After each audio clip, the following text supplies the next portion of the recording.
Welcome everyone to this meeting of the 24th of November 21.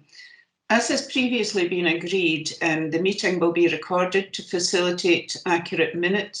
So as long as everybody is recognising that the meeting is being recorded. Welcome also to Liam Reid and Tom Thompson, and to any other members of the public who may have joined us that I don't know about at the moment. Now, I need to give apologies in case there are any noises from my end, because I have builders in at the moment, and I will try to put my mic off if they start to hammer or do anything like that. So apologies from that. Item 1, Willie, are there any apologies? Yeah, thanks very much, Chair. So far, I'm not aware of any apologies.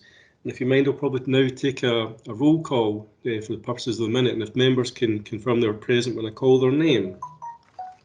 That would be perfect. Judy McClay? Yes, here. Councillor Short? Here. Thank you. Bailey Wright? Present. Thank you.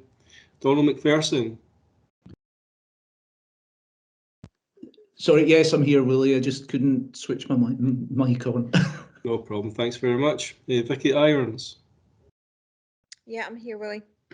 Dave Berry? I'm here, Willie. James Cotton? James Cotton? Markham is absent. Diane McCulloch? I'm here, Willie, thank you.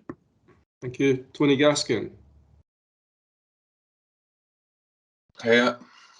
Thank you. Raymond Marshall? Hi, well, I'm here. Could I just note that I have to leave at 11 o'clock to attend another meeting? Thanks, but I'll return if you're still running. Thanks. Thank you. And Martin Sloan? Here, also, I will be leaving at 11 o'clock for a meeting, and I'll return if the meeting finishes early. Okay, thanks very much. That concludes the membership, but I do see there's a number of other officers present, and I'll record them as being present in the meeting. It then takes you on to declarations of interest. It's whether or not anyone has any declarations to make to the content of the agenda as it stands. And there being no declarations, it takes you on to item 3, which is the minute of the previous meeting of 29th September, which is submitted for approval. There's also the accompanying action tracker, which is submitted for noting. Okay, Willie, thank you very much. Now, should, while we're discussing anything, somebody think, oh my goodness, I've got a declaration of interest that I haven't recognised, just please say, interrupt us and please say, just for the purpose of the minute. I'm not intending to go through the minute page by page, and I'm assuming that everybody has read everything in the minute. Are there any corrections or alterations that members wish to raise? Bailey Wright? Yeah, it's on the tracker. I was just wondering if Vicky would be giving us an update on some of the items that we were tracking. Right, I'm intending to get somebody to go through the tracker item by item so that we can see where we are on everything. So that will be at 3B. No other comments or anything? The minute is for approval. Can I have a voting member approve the minute and a seconder, please? Right, Lynn and Bailey Wright, Councillor Short and Bailey Wright, Willie. So we go on to the action tracker. Dave, are you running through that, or? Yeah, well, I was going to suggest, I mean, this is the first time the Performance and Audit Committee has actually had the action tracker. The action tracker, as you'll recall, was introduced at the previous IGB meeting. So, this one in particular kind of looks a bit kind of longer than hopefully it will be in future, because we've got a lot of actions we're trying to catch up on, and I think it's only until officers kind of see the action tracker that we remind ourselves that there was things that we did say we were going to do, which is the purpose of having the tracker in the first place. So you'll see from that there's a number of items kind of going back to May, some of which have been kind of completed now, and others which we need to kind of do some further work on. As I say, this tracker's kind of prompted some kind of reminders on those ones. I don't know if there's anyone in particular, oh, Bailey, right, you're wanting to kind of pick up on, I don't know if there's one item in particular or a number of items there. Yeah, Dave, there was a couple. Obviously, I was wondering if I had any more information on the trends about readmissions. I know there was some work being done with officers, but also I had asked about the breast screening, a breast screening update, because it's not exactly straightforward whether you can actually go any place or phone up. My belief that is you have to go through your doctor to get one, as opposed to just go to one of the drop-in places. And also the district nurses dispute. I mean, I had thought perhaps that had been settled. I was just wondering, had it been, or where we were with it? Okay, I see both Jenny and Vicky have come in, and then Tony. Jenny, I think you were first. You want to pick up on relevant points? Okay, there was 3 separate ones in that, so I'll start and go backwards. The district nursing dispute, there isn't an update to that from the last one that we'd given Bailey, right? That's still with Stack, and I understand there's a meeting about that next week involving managers. In relation to the breast screening, I think that is quite a complicated position, so it's been remobilised for the under 70s in the routine screening bracket. But prior to that, people over the age of 70 could opt into that and request it. That part's not been remobilised. So it's a matter of people asking to be screened if they're symptomatic or if they find something that they'd like looked into, but it's not remobilised for routine screening. And your first one, I'm sorry, I've forgotten. Was that the readmissions one? Readmissions, the trends. Yeah, so you'll remember this has come up a few times, and part of the reason is the way that we record outpatients as being an admission that other areas don't, which means that you have, sorry, the other way around, but because it's a ratio of admissions to readmissions, and we have less admissions in the first place, it ends up looking like a higher amount.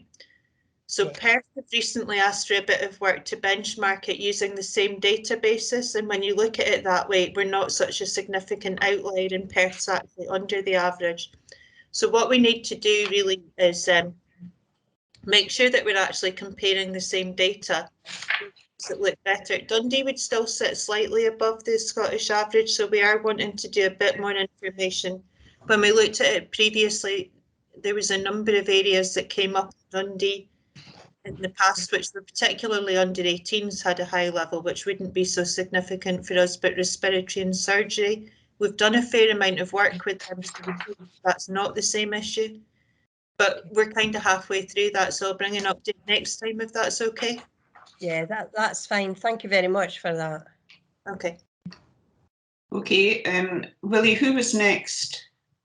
Was it Tony? I think Vicky's put her hand down, so presumably Jenny's covered.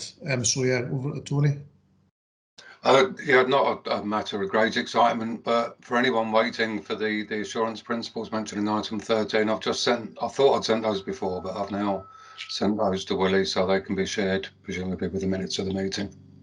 Okay, thank you very much, Tony.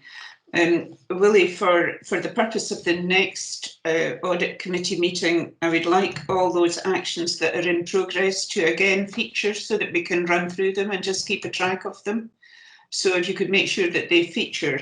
And I noticed that Catherine Sharp has had quite a lot of things that she's got in progress. And thank you for all your work, Catherine.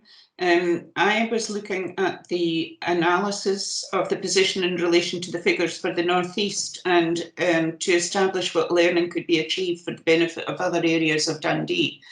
So I'm wondering how that's going, Catherine. Thanks, Chair. We are just restarting our conversations. Our list analysts who provide additional support for us for some of our analytical work have only recently been released back from Public Health Scotland's vaccination work to focus on partnership priorities.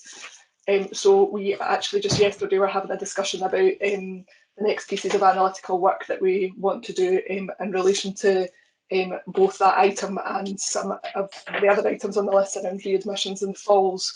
So we've got a planning meeting coming up to look at the detail of that, but we're also aware that the community planning partnership intend to do some additional work in some LCPP areas in the city around poverty.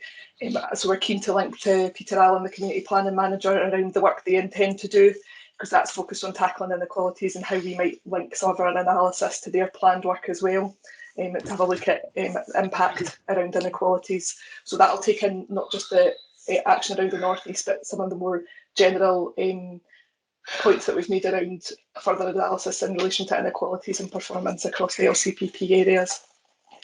Okay, thanks very much, Catherine. That's useful information. Donald, do you want to come in? Thank you, Chair. I just had a point on process. I mean, firstly, I think it's really useful to have this action tracker now, so very much welcome it and welcome the work that people have put into it. I do wonder, we've got a mix of amber or yellow and green, and I wonder, the amber ones include some that are where the due date is still in the future, and others the due date is in the past, so they're overdue.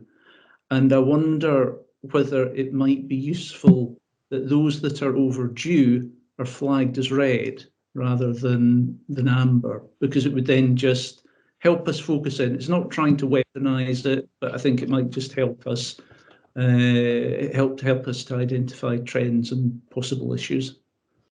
Okay, that's a useful point. Does anybody want to reply to that one?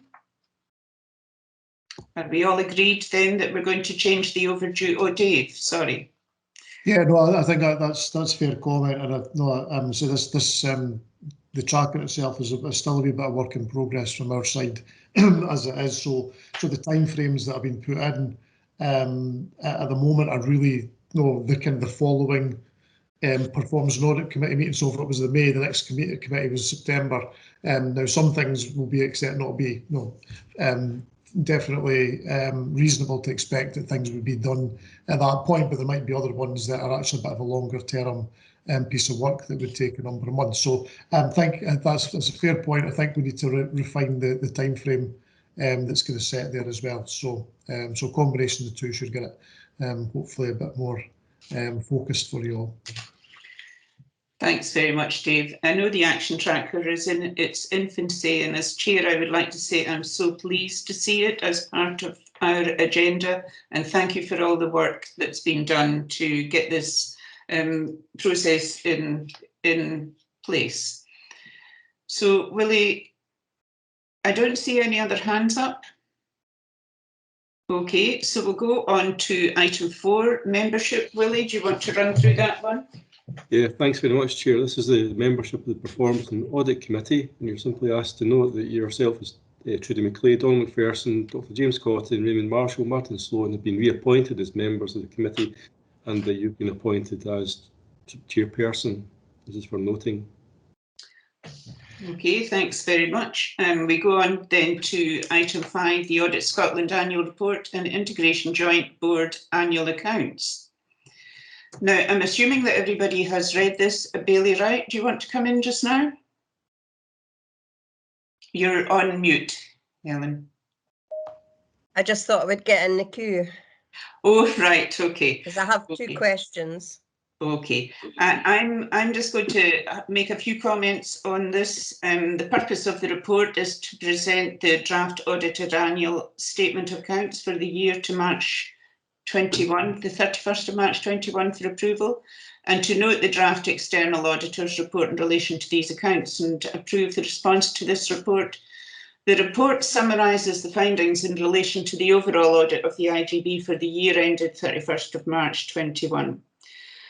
The auditors anticipate, I'm reading in this report, being able to issue an unqualified audit opinion. You'll have noted the key messages in the external audit report of the Audit Scotland Annual Report and Integrated Joint Board Annual Accounts on page 29 of your papers at 4.3 of the paper.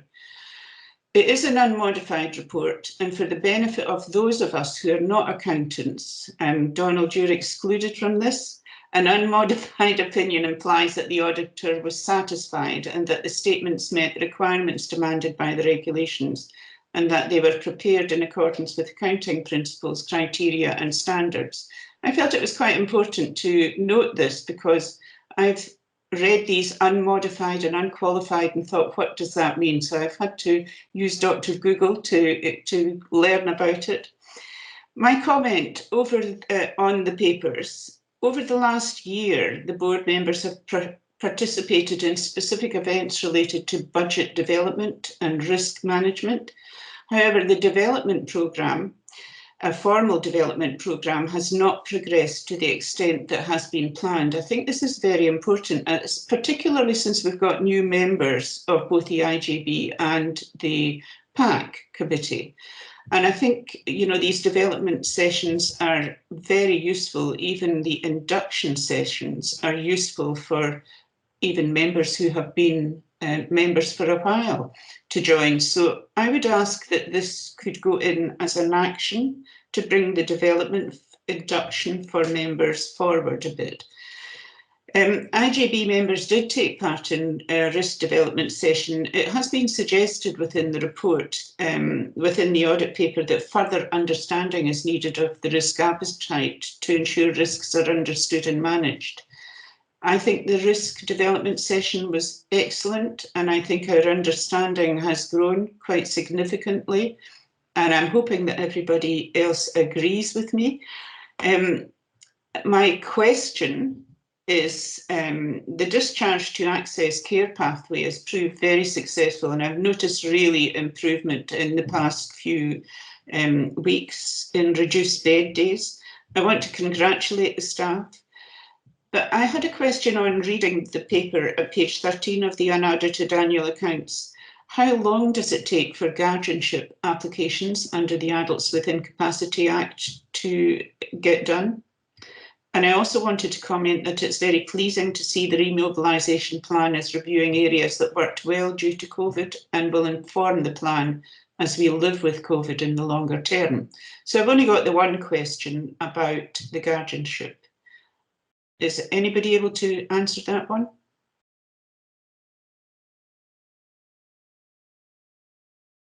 Dave? No?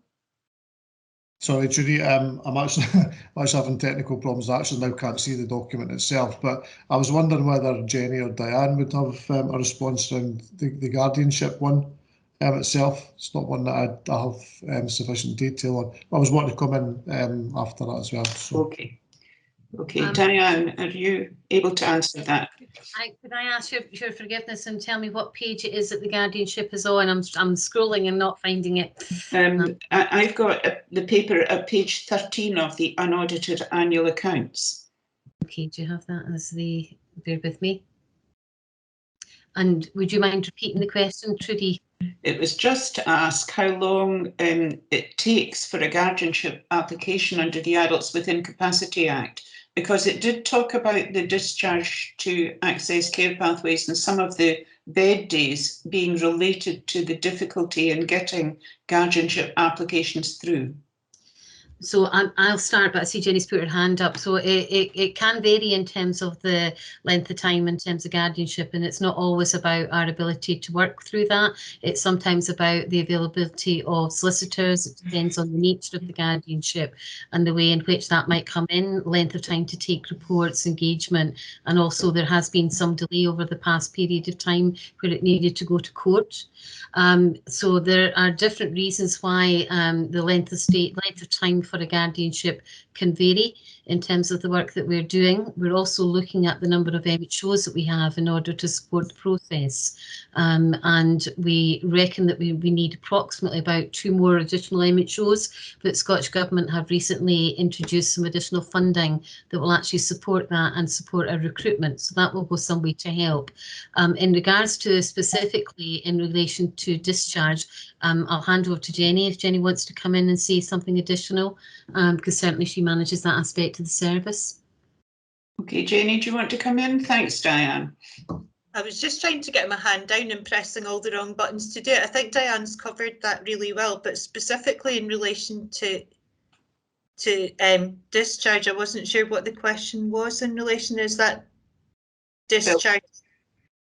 Well, it did say that some of the cases who are, I don't suppose we should use the word bed holding, that some of the cases that are causing difficulty in getting people out into the community are directly caused by the delays in guardianship applications being managed? Yeah, we try not to let that happen. So the process we would do is a 13ZA meeting to establish whether everybody's in agreement and we can discharge the person. But where there's a dispute, that would cause a delay. There's an MHO that works specifically around the hospital discharges to try and assume they are progressed. So in those particular cases, the delays would tend to be about people making applications, solicitors and things like that, and getting things into court. That's useful, Jenny. Thanks very much. Chair, I wonder if I could come back in again. I've just had a quick look. I've managed to find the line that you're looking at, and maybe just as a wee bit of explanation. Actually, one of the things that the model that's being put in place, which is about directly reduce the number. So it is about the discharge to assess model, which is actually in relation to supporting people to go home and do the assessment there, which increases the number of people who actually stay home and don't actually go into a care home. So quite often if someone is objecting to go into a care home, we would have to go down a guardianship route.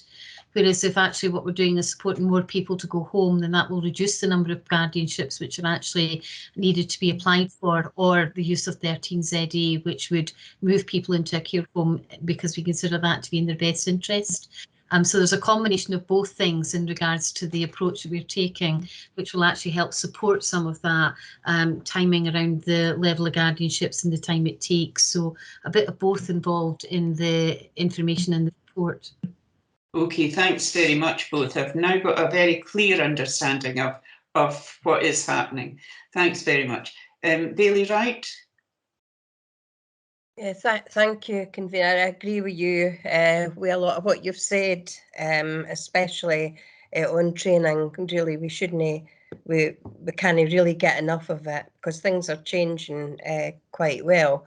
On item 5 at 4.3.1, I think there are really quite a significant number of underspends listed, 13.3 million. Obviously due to the late funding for the Scottish Government. Could I ask what the impact to that in healthcare terms? Was it our fault? Did we hold off providing services until we knew that the money was coming? And at which point could it, you know, at which point were we at when we couldn't spend it in the financial year? That's the first part of the question.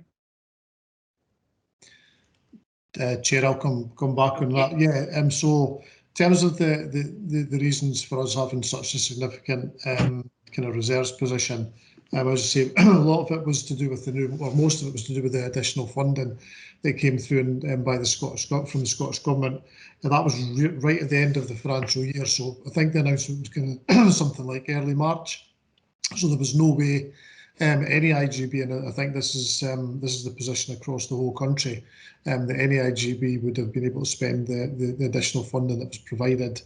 Around half of that, so about £6 million of that actually relates to COVID funding, which kind of was designed to kind of support us through the current financial year. And indeed our mobilisation plan is estimated to cost us around about £7.5 million this year, of which we've got £6 million already sitting there. So therefore there's less funding the Scottish Government have to provide us in this year to support our kind of COVID activities in that regard. The vast majority of the funding that we've got is ring-fenced, so it is around primary care, it is around Action 15 mental health and COVID funding. We do have a figure of around about £2 million, which is what's known as our general reserve money, which will kind of support us, particularly as we move more into next financial year. And the increase in demands again, hopefully as we kind of move out of the the current COVID conditions that we're working to. So it does get, so in terms of our overall financial position, it's a really good financial benefit to us. It's the first time in a couple of years we've had a bit of a financial cushion, which we can then use to support some of our activities going forward. So the second part is that money's not lost and it's going into reserves, is that right? Yeah, so the money's all sits with the IGB, as I say. So the majority of it's ring fenced. So we can only spend the money on what the original intention is. However, we do have some flexibility as an IGB for other issues. And there's a number of pressures building up that as we kind of work through the budget process, and we've got the budget development sessions planned into the new year, we'll start to kind of look at some of these pressures, and the use of the reserves might be a way of supporting that. Yeah. Thanks for that, Dave. Obviously, that covers that part of it, but the 11.7 million of it is still earmarked and ring fenced for specific services. And you have said something about the plans. Obviously, it doesn't look as if we've got plans to use that money. But really, what are the plans? Because that money should be spent on the services. So, I don't have. I've got technical problems. I don't have the document up, so the exact amounts aren't are just in my head rather than what's on paper. So, as I said, so out of that 11 million of ring fence, there's £6 million is COVID. So, we won't get any additional funding. We'll only get the additional funding from Scottish Government for COVID once we've spent the reserve money. So we won't get any more until that's drawn. So that's 6 million of the 11 has gone right away. Similarly, the funding that was released around primary care in Action 15 and ADP, in effect, what the Scottish Government has done, and again for all IGBs, is then for 21-22, then withheld some of the grant that would come through, some of the funding that would come through in 21-22 for those, and we have to use those reserves first before we then draw down further grant money from the Scottish Government. And again, so that takes up the vast majority of that £11 million. So there's not really an awful lot of kind of freedom that we have as an IGB in terms of additional decision making around that element of the funding that we can use on the resources. However, the £2 million that is kind of non-earmarked reserves, that's where we do have discretion as an IGB to spend. Okay, thanks for that. But obviously there'll be plans being drawn up as we speak, is there? Well, we're now moving into the budget process for next year, so it's likely there'll be a report to the IGB in December setting out some of the detail about further additional monies that have come through this year, which means we are unlikely to need to use some of the reserve money that we've got, the non-earmarked reserve that we've got, the £2 million this financial year, because that additional funding that's come through will kind of remove some of the budget pressures that we've got in here around that. So it then moves the conversation on to what we're going to do in 22-23 and any potential funding gap we've got there. Thanks, Dave. It's just I was looking at on page 49, which is Appendix 1, and it's about the risk and future spending plans, and also in the framework, saying that we don't have accurate financial information to support long-standing budget and strategic priorities. So that made me curious about that. Yeah. But thank you. Okay, thanks. Okay, thanks, Bailey. Right, Dave, do you want to come in now with your? Yes, thanks, Jude. Yeah, I was going to kind of just do a brief introduction to the report. I know you've kind of gone through a bit more of the detail, but I want to also pass on to Fiona Mitchell-Knight and Anne-Marie Mappin from Audit Scotland, just to kind of take us through their report.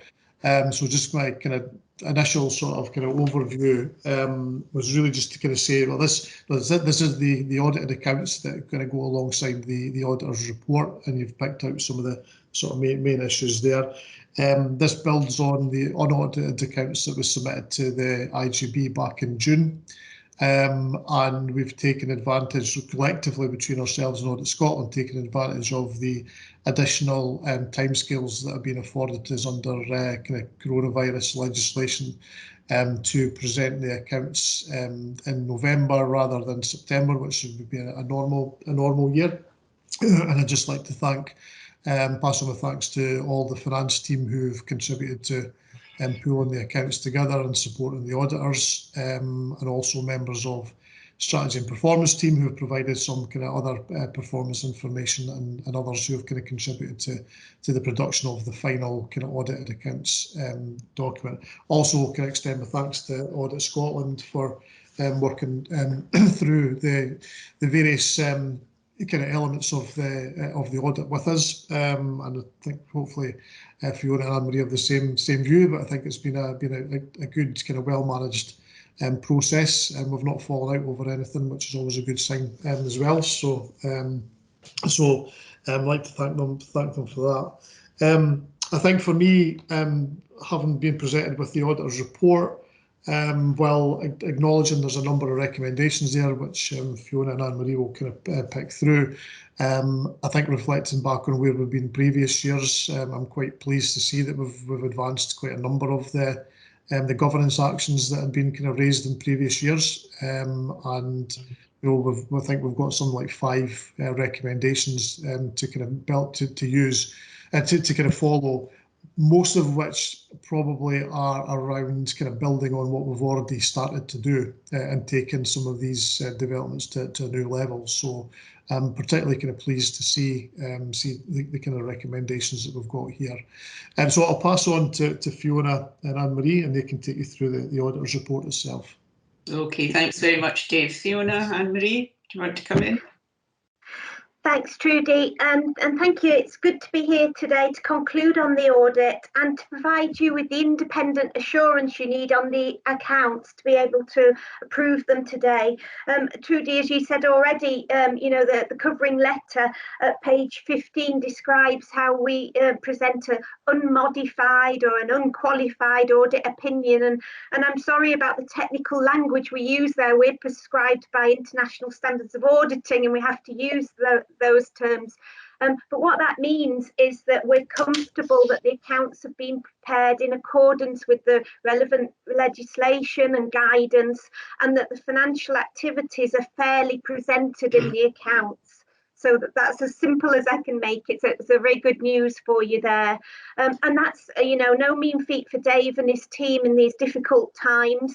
There were some minor changes to the accounts on presentational and disclosure issues, but that was really all we found in the audit in terms of the accounts.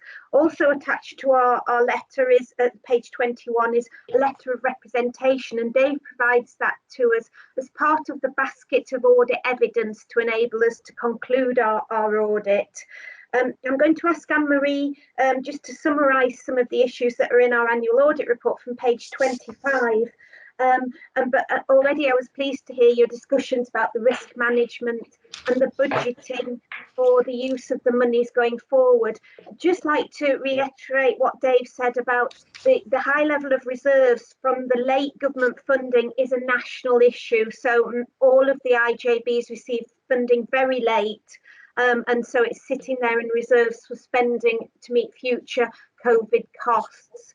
In terms of looking forward to a longer term medium financial strategy and plan, again, that is a national issue because prior to COVID, it was moving towards 3-year plans and having some sort of certainty around your financial settlements. And with the COVID situation, that all went back to annual settlements and a greater degree of uncertainty. So what we're reflecting there is a risk into the future if you're unable to move into longer term financial planning scenarios, rather than it's not something that's crystallised now. We're comfortable with how you're planning for your use of resources now in terms of the process. Of course, it doesn't take away from those wider challenges and sustainability issues that you and all IJBs are facing. So just wanted to be clear on that. That's not an immediate concern for you. I'll now hand over to Anne-Marie, who can add in any detail on things that haven't been already covered, and just summarise the key messages, and then we're happy to take any further questions. Thank you. Thanks, Anne-Marie. Thanks, Fiona. So I think in part of our discussions already on this topic, we've touched on quite a lot of the key messages. And as Fiona pointed out, how basically the conclusions in their annual report is now an important piece of evidence for the committee to consider in their considerations to approving the annual accounts. But just again, going back to one of the things that Dave mentioned, I think we would like to extend our thanks to Dave and his team for working with us over the course of the audit. And I think in particular for Christine this year, the new partnership finance manager, she's had a big role in the process. So great thanks to Christine, Dave and the team as well. So I'm going to talk us through the report, but I'm going to focus on the key messages. I might overlap to a certain extent with some of the things that we've already said, but I'll try not to do that. So if we go to PDF page 39 or pack page 33, depending if you've got a printed out copy, you can see there again basically what Fiona's mentioned, that we've provided you with unmodified, i.e. unqualified audit opinions across all the areas of the annual accounts, which is financial statements, the governance statement, and the management commentary and the remuneration report. So it's important to make that point. And again, it's important evidence for you to take into consideration. So those are the sort of main key messages from that. The other thing I wanted to point out in terms of that section of the report is if we move to Exhibit 2 in the report, and that's just our one significant finding in terms of the annual accounts. And again, reflecting back on what Fiona said, it's not significant in terms of that it was a huge error in the accounts, but it's just an important point to bring to your attention. So this is about enhancing the disclosures related to the reserves and also how the reserves note 8 is presented in the accounts.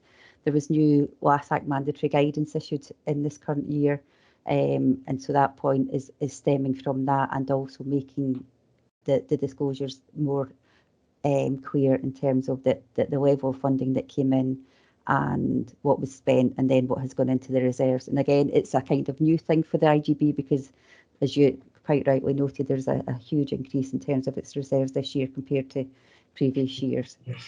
So that was really all I was planning on saying in terms of financial statement section. So I'm now going to move on to the key messages related to the financial management and sustainability section, which is PDF page 42 and pack page 36. So a very important conclusion, and again reflecting on what Fiona says and how that our conclusion is that the IGB has appropriate and effective financial management arrangements in place, and that its budget monitoring arrangements are appropriate. We have noted some areas that we consider where they should be improved further, but again, fundamentally the arrangements are sound, and it's about this continuing journey of improvement, where our recommendations are focusing on.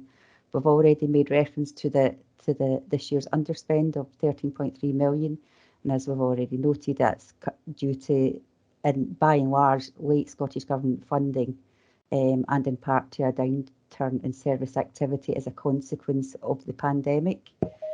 So, and again, as we've already mentioned, underspend has been transferred into the reserves, and Dave gave a really good explanation as to how those reserves will be used going forwards.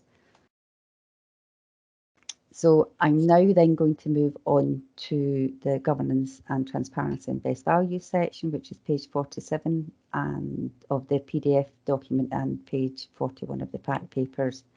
And again, you will see our conclusion in terms of the governance arrangements, and our conclusion is that the arrangements introduced in terms of the pandemic are appropriate and have operated effectively over the course of the last year.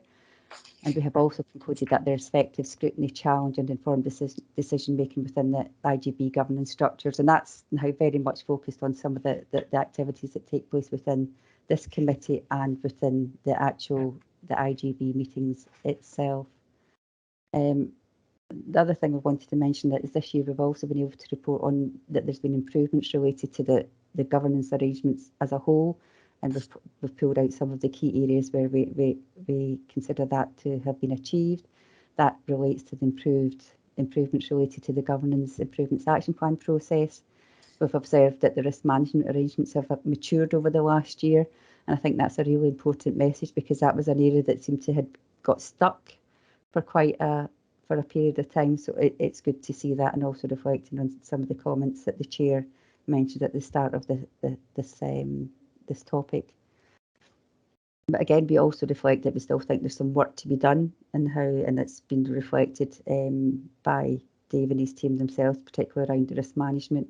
The group that was set up to progress the work over the last year, that group is still in place, and there's activities that are planned to take things forward. and we've captured these improvement areas within our action plan. So another sort of a key point within our key messages within this section of the report is that we wanted to make the point around the best value arrangements. Again, last year we commented and it was good that the IGB had its own arrangements in place to demonstrate best value. But this year we note that an improvement to that would be to actually establishing a reporting frequency in that area.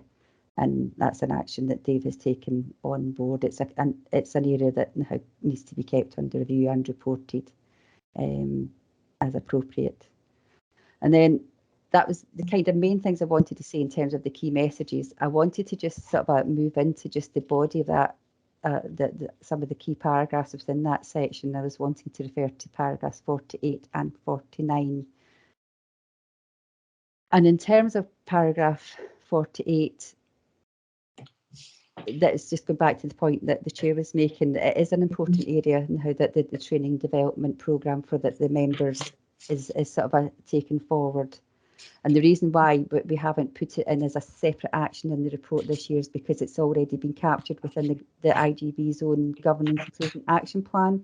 So our intention is to monitor progress with that as part of our overall monitoring of the IGB's own action plan. So that was just to kind of make that point. And then the other thing that I wanted to kind of draw out was in terms of paragraph 49, we were very pleased to be able to report, as you know yourselves, that our GP representative has now been appointed to the IGB, and after a period of some years, I think that's an important development. Both these areas, in terms of paragraph 48 and 49, we will continue to monitor them. Although they've not been mentioned specifically within our action plan, we will keep an eye on them. So just in terms of moving on to the action plan, which is on page 55 of its PDF papers and 49 of the pack papers. I'm not necessarily going to go through the specific actions that we've mentioned because I think we've already touched on them as part of the sort of a discussion of the key messages and some of the things that we've already spoken about. But the point I wanted to make was that we are comfortable with the management responses and the agreed completion dates. But I think, as always, in terms of action plans, it's important to keep the dates under review in terms of whether they will be achieved or not. And we will do that as part of our ongoing audit going into the next audit year. That's essentially all I was wanting to say at the moment in terms of the annual audit report. And as Fiona's mentioned before, we're happy to take any questions from members. Thank you very much, Fiona and Anne-Marie. Very good report. And I think I would also like to just say a thank you for the purpose of the minute to David Shaw and all of the DH&SCP team who have managed to get a GP on board. That was really hard fought and well done all who've taken part in that. Now I'm going to bring in Lynn, who has a question, and then Donald. Thank you very much, Chair. It's obviously a really good report, and appreciate that there has been lots of improvements over the last year.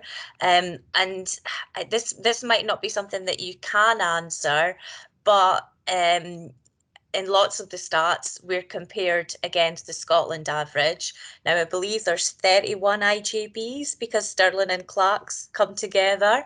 And so we sort of sit within one IJB, and these improvements are being made. And, you know, this is from a governance point of view, very much in the sort of pre-infant stage as it goes into school, and it's not quite that pure adult that we hope it to be. But are we doing quite well against the other 31 that are out there? I mean, as a sense check point of view, we believe, because we believe Dundee leads the way on everything, of course, but we believe that it is a good, well-governed IGB, but just looking for that sort of confirmation from the auditors, please. Hello, if you turn to page 48 of the pack papers, We do have some performance data included there, and I think particularly paragraph 84 would be relevant. So when comparing indicators against the Scottish average, 13 of the IJB indicators are better than the average, 5 are worse, and 1 is the same. And that paragraph gives a bit of detail against some of the specific indicators. So hopefully that is helpful. Yes, perfect. Thank you. So we're not the best, but we can work on it because we know where to find the best. Thank you.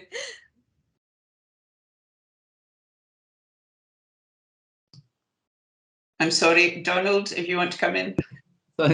Thank you, Trudy. Yeah, and thanks to Fiona and Anne-Marie. I think it's a really helpful report, and it also, and maybe picking up on Lynn's point, it certainly gives me reassurance, and hopefully it gives other members of the committee reassurance that, you know, while we challenge and we question things about the activities and reporting, you know, and we do that because that's our job, you know, fundamentally what I take from the report is that our governance and our controls are sound. There's more that we can do always, but that's the message I take away. And I don't think we should take that for granted after the last year and a half.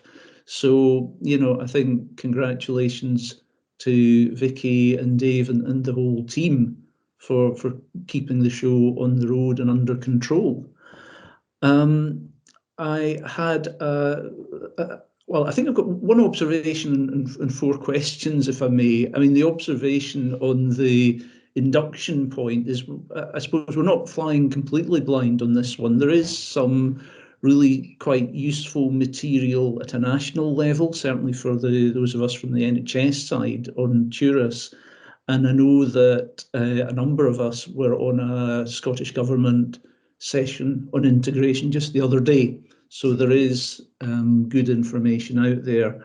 One suggestion that might be worth us thinking about, because I sit as a proxy on Perth and Kinross IJB, they have a really useful manual that pulls together different information in a way that's quite user friendly, and I have shared a copy of that, and I wonder whether that might be something we look at bringing on.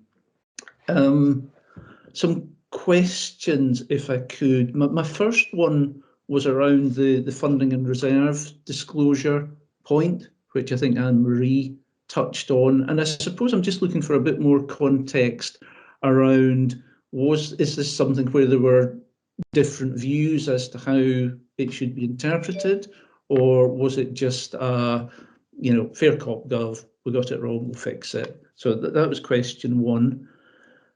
Question 2 was around, you make a recommendation around transformation and how important it is to progress the transformation activity.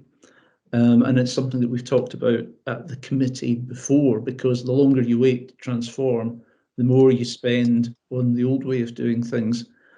I mean, the management response to that point is really just, this is in progress. I think I'd like a bit more assurance about what we will see between now and March next year, which is the due date, rather than just waiting until March and seeing what we've got then. Around risk management, yes, we have moved on, and I think you flag up that the next point, the next thing we need to tackle is risk appetite. And I actually, certainly I find that really difficult to get my mind around in a health and social care context. And I wonder if there are any good models that you might suggest we look at there. And my final point was just around this question of best value, because I know, Fiona, I mean, that's one that you also raise at NHS Tayside. And I suppose from my perspective, the team at Dundee is very much focused on making every pound count and getting best value. So I suppose my question is, what more should or could we be doing? And, you know, how much of it is about things we're not doing we should be doing, and how much of it is more about just keeping the right paper trail? So hopefully, you could give me just a bit more context around that best value point. So these are my 4 questions. Thank you. Okay. Thanks, Trudy. I'm going to ask Anne-Marie to answer in the first instance, and she'll hand over to Dave and myself where it's appropriate. Thank you. Okay, thank you. In terms of the funding and reserves question, it wasn't necessarily a big disagreement that the auditors had with the client. It was just, I think time has moved on in terms of how the information is disclosed in the accounts, and it was more to disclose this year than what had been in the previous case. And again, also that there was this new LASAC guidance that came in, I think at the start of 2021, that sort of highlighted how information should be disclosed in terms of the notes. So it wasn't a disagreement. It was just things had moved on and needed to be updated. So I think that's number 1. In terms of the question 2 around the transformation activity, I think that it's also one of the items that's recorded in the Governance Improvement Action Plan tracker. So we're sort of linking up with what's going on with terms of that. Dave might want to comment on that in a bit more detail. So do you want to come in on that just now, Dave, just to add something? Thanks for that, Anne-Marie. In terms of that, when we get the budget development sessions, Donald, that's where we want to try and start to progress those a little bit more. I mean, the issue about our transformation is obviously from the last 2 years has been inextricably linked with our remobilisation plan. So a lot of our remobilisation plan is now our transformation programme itself. So it's about, for us, it's about teasing that out a bit more, just to identify where the transformation or the change around remobilisation is going to result in efficiencies in terms of the way that we do things. So it's about how we'll talk through a bit more detail of that in the development sessions, and then we'll take that into the sort of the formalities of the IGB, possibly in February. We'll see where we are in February, but definitely in March in terms of the budget setting discussion. Okay, over to you, Anne-Marie. Okay, so in terms of the risk management, good examples of risk appetite. Personally, I'm not aware of any. I'm not sure if Fiona is, but Tony from Internal Audit may have something. But Fiona, do you want to just comment on that just for a moment before we bring Tony in? I don't have any specific examples of good practice that I would want to put forward, Anne-Marie. Tony, just wondering if you're aware of anything? I am indeed. Well, I did a presentation to the Angus IJB, so I think modesty would prevent me from saying whether that's good practice or not. But we certainly did some work with Angus IJB, recognising the importance of risk appetite as something that's not a separate technical exercise, but a necessary precursor to the sort of decisions you're going to need to make as an IJB. And indeed, South Lanarkshire IJB have done some really interesting work linking risk appetite to their ongoing review of their strategic commissioning plan. So in a sense, there's an element where risk appetite, or risk, is kind of a call and response thing with your strategic plan. You use the strategic plan to identify your risks, decide what's a concern in terms of achieving the objectives you set yourself, and also what you're going to do about it strategically to address that. And your risk appetite has to be influenced by that, but also influence it. Because at the moment, given the difficult situation that we find ourselves in, it may well be that there might be you might be willing to take a reputational risk in terms of perhaps public concern over certain measures, rather than have, let's say, a clinical or care safety risk where you're just not providing safe services. So those, you can do a very sophisticated approach. What we did with Angus was to really get things going and say, well, risk appetite is pointless unless it has meaning. And I think that's the most important thing. It's not a technical thing. It's not just a auditor's kind of idea of what good looks like. It's about saying, what do you do if your risk is above the level at which you are prepared to accept it? And what does that mean in terms of your governance, your responses, your assurances, your decision making, prioritisation, budgets, planning, all that stuff? but also accepting the fact that your risk appetite changes when something big and horrible like COVID comes along. So yeah, I mean, I'm quite happy. I think I've shared with Dave or a piece of work I did, and South Lanarkshire did some really good stuff as well, and maybe more technically advanced, but they were starting from a different place, maybe having had an appetite that they were working with. So I think there is some good practice out there. I'll happily share it. I'll share the one I did with Dave, and I'll get permission to share the South Lanarkshire one. But there is some interesting work out there, and it's really important, I think, particularly at the moment, as you are dealing with a very changed risk environment. Dave, do you want to come in? Yeah, thanks for that, Tony. And just to kind of advise or remind the members of the PAC that we are due to have another risk management development session, of which Tony will be duly invited to, and hopefully will contribute to, based on some of the discussions he's had in other IGBs as he's outlined. So yeah, we'll be into again the early new year, and we'll get another session kind of lined up for the IGB. I can come in now on the question on best value. And IJBs get the responsibilities on best value from the local government legislation, and so there are specific statutory responsibilities for the IJB to be able to demonstrate that it delivers its services and has processes in place to deliver best value in all that it does. And local government has some statutory guidance which lays out what it expects you would see in an organisation that can demonstrate best value. And that's focused around 7 themes: vision and leadership, governance and accountability, the effective use of resources, partnerships and collaborative working, working with communities, sustainable development, and fairness and equality.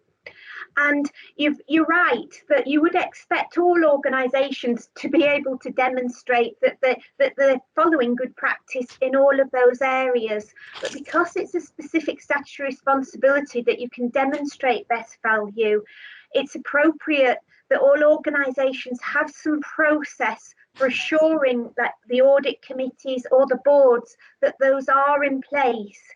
So best value shouldn't create a whole new raft of processes to prove that. It's just about pulling together assurance on those arrangements that you already have in place. And of course, in an IJB, many of your assurances will come from the partner organisations.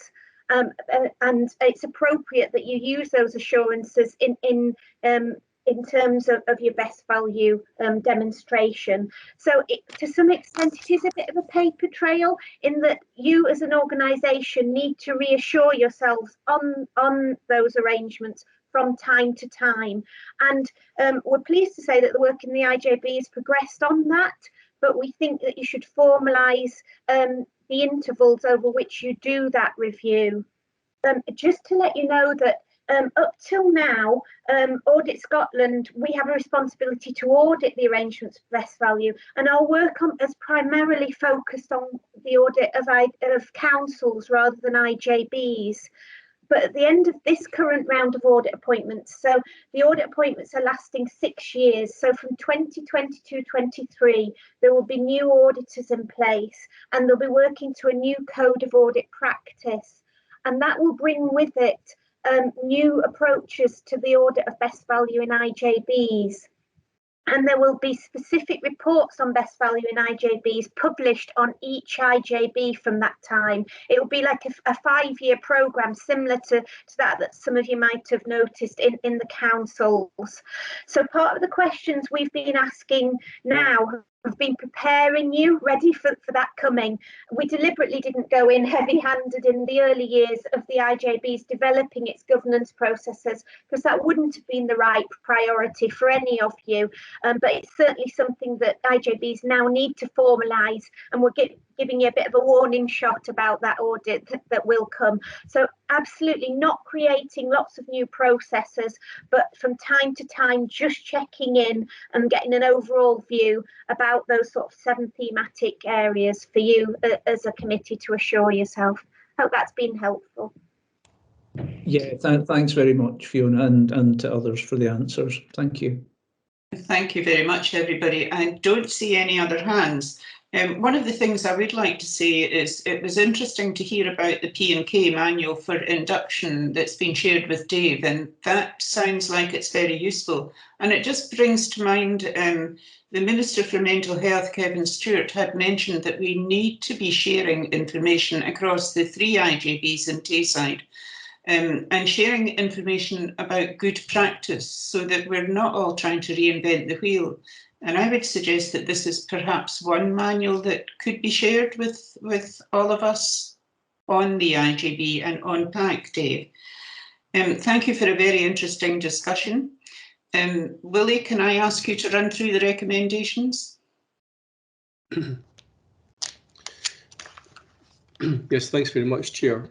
Okay, in terms of item 5, Audit Scotland Annual Report, you're asked to note the contents of the Audit Scotland cover letter and the draft external auditor's report, including the completed action plan outlined on pages 23 to 27 of the report, and in particular that Audit Scotland have indicated they will issue an unqualified audit opinion on IJB's 2021 annual accounts. You're asked to endorse this report as the IJB's formal response to the external auditor's report. You're asked to instruct the Chief Finance Officer to provide an update on progress of the action plan noted in Appendix 1 of the External Auditor's Report by February 22. You're asked to approve the audited annual accounts for signature and instruct the Chief Finance Officer to return these to the External Auditor.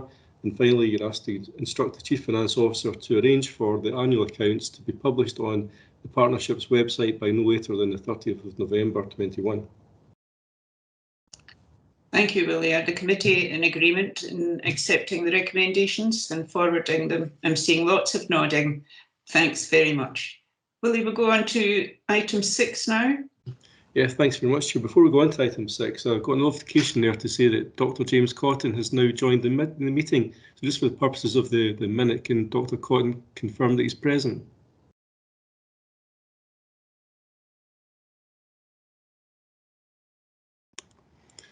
Okay.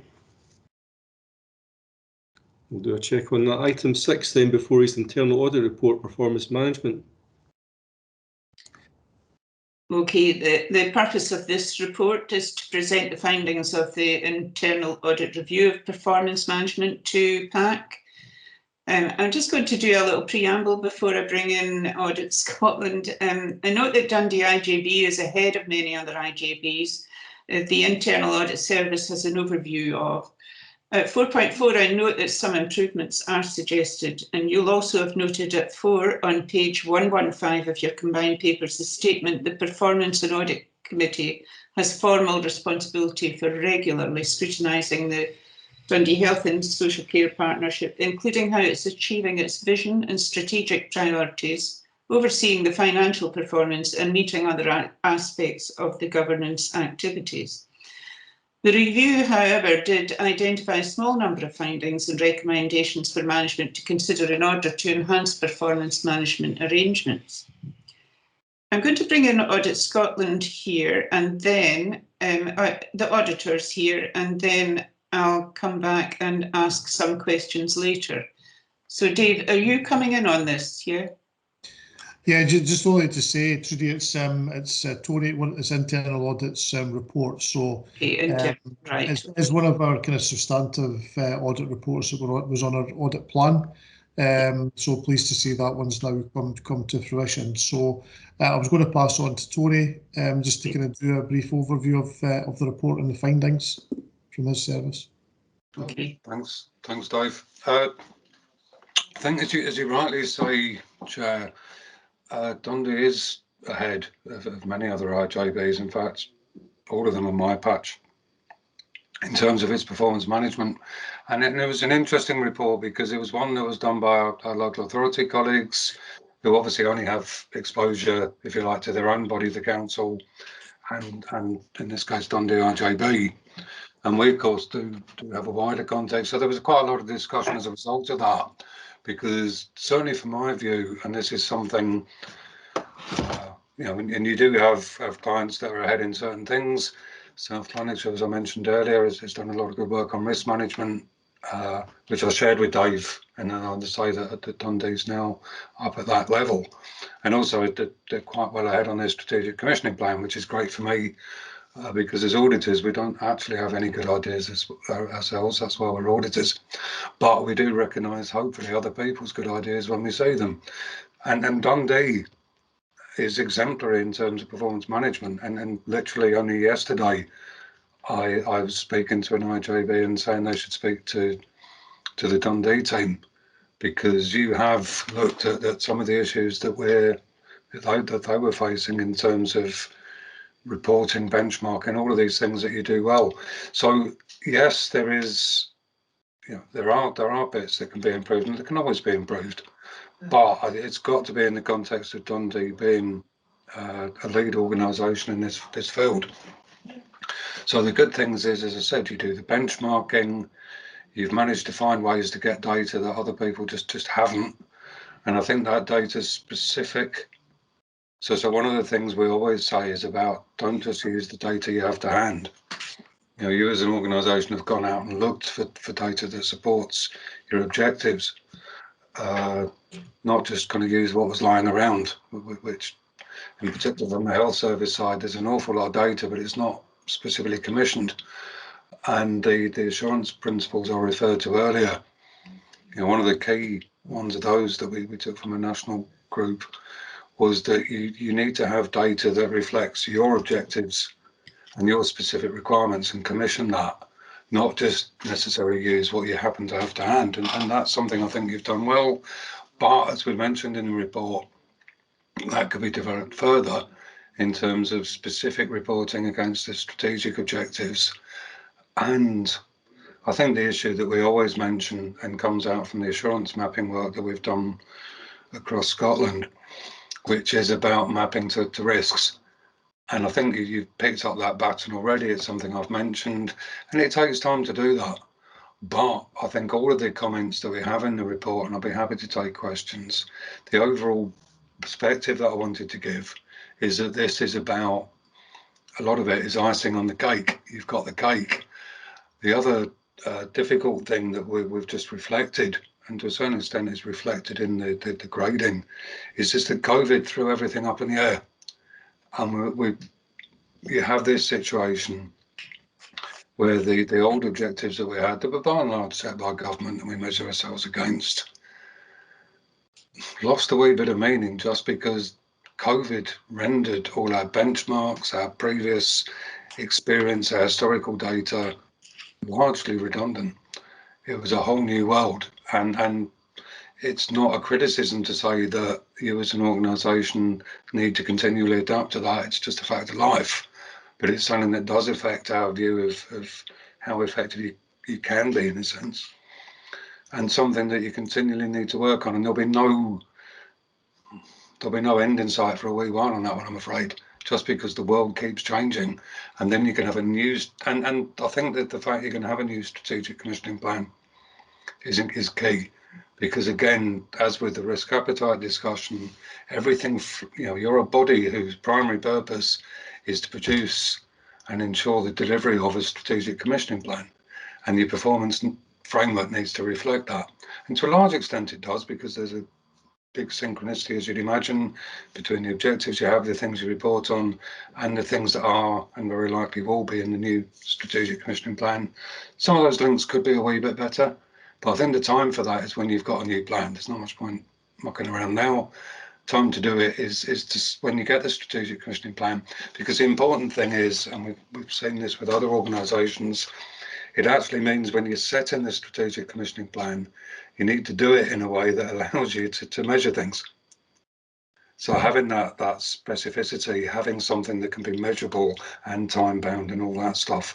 So this report, and I know that you want to get into the detail, the overall message though is you have very good and leading performance management arrangements, and our job as auditors is to say, well, you might want to reflect on a few things to make them even better, and particularly at the moment, given all the difficulties we're facing, to make sure that you really use the time and energy you have to focus on the key areas. So I'd happily take any questions that members may have. My question probably isn't for you, Tony, but looking at the paper, our highest strategic risk is staffing in most areas of our delivery. But COVID has allowed staff development and the need to redeploy staff. There's a focus on skill mix, advanced practice. My question is whether consideration has been given to real career pathways for those working in care. I know there's a deficit in care homes, in staffing as well. We need to create opportunity to develop which would attract staff. I think of those working in care homes to which we contract out, giving those staff opportunities to gain additional training and education which would allow them to apply for posts upstream, like, for example, healthcare assistants, nursing, vaccinators, are just a few of the examples. I'd like to see care not a job, but a career. Is there an area on which there could be a focus to increase the attractiveness of posts in care, either in the community or in the DH&SCP? Also, on page 117 of the combined papers, page 4 of the paper, the deep dive reports which provide this committee with additional information have been very welcome. I do know that the information feeds into an improvement plan in some areas, and the note at 15 of no monitoring process of actions to progress improvement is key here. Could the actions as a result of these deep dives and improvement plans be brought back to PAC on a more regular basis to give PAC confidence that actions are progressing? So I'm thinking about this going into action plans, any deep dives we're doing. And my other question is, can the COVID delayed plan to create a combined finance and performance group to assist with the linking of finance and performance decisions be included in our action tracker? Vicky, I saw you coming in as I started to speak, so I know that you're probably going to answer some of my questions. Yeah, happy to, Chair. So just very briefly on your first point around recruitment, really important observation on this performance report, probably something which features in other reports which we'll bring back to the IGB in terms of workforce sustainability, so I won't go into a huge amount of detail today. But just to say there is a lot of work being undertaken to try and improve both entry-level type roles, but also the attractiveness of people coming into the health and social care sector. There's work ongoing with NES nationally as well around a hybrid SVQ, so that will enable us to be able to build new roles within health and social care, but also for individuals to come in at an entry level and then build on that with some additional add-ons should they wish to specialise in any particular area. It will also enable people to transfer much more easily across care groups. So somebody, for instance, that might come into social care from a children's perspective, but then has an individual interest in providing care for adults or older people, there should be much more smooth transitions now in terms of people being able to develop skill set around that. So huge amount of work there, but as you say, really quite high risk for us. Thank you. Catherine, did you want to come in on this? On the question about improvement plans, Chair, I was just going to say that I think that point is covered quite well in the next report about our amended approach to performance reporting to the PAC. So if it's okay with you, take that at that point. Yeah, that's fine, Catherine. Now, Lynn is next. Thank you. And Tony, you'll be pleased to hear our internal auditor has left us and she's crossed the bridge. So that might be a good thing for you, having said what you've said. I sit on the scrutiny committee for Dundee City Council, and on an annual basis we sit with the auditors and we basically have a conversation about what we would like to see as scrutiny members as part of the scrutiny for the coming year.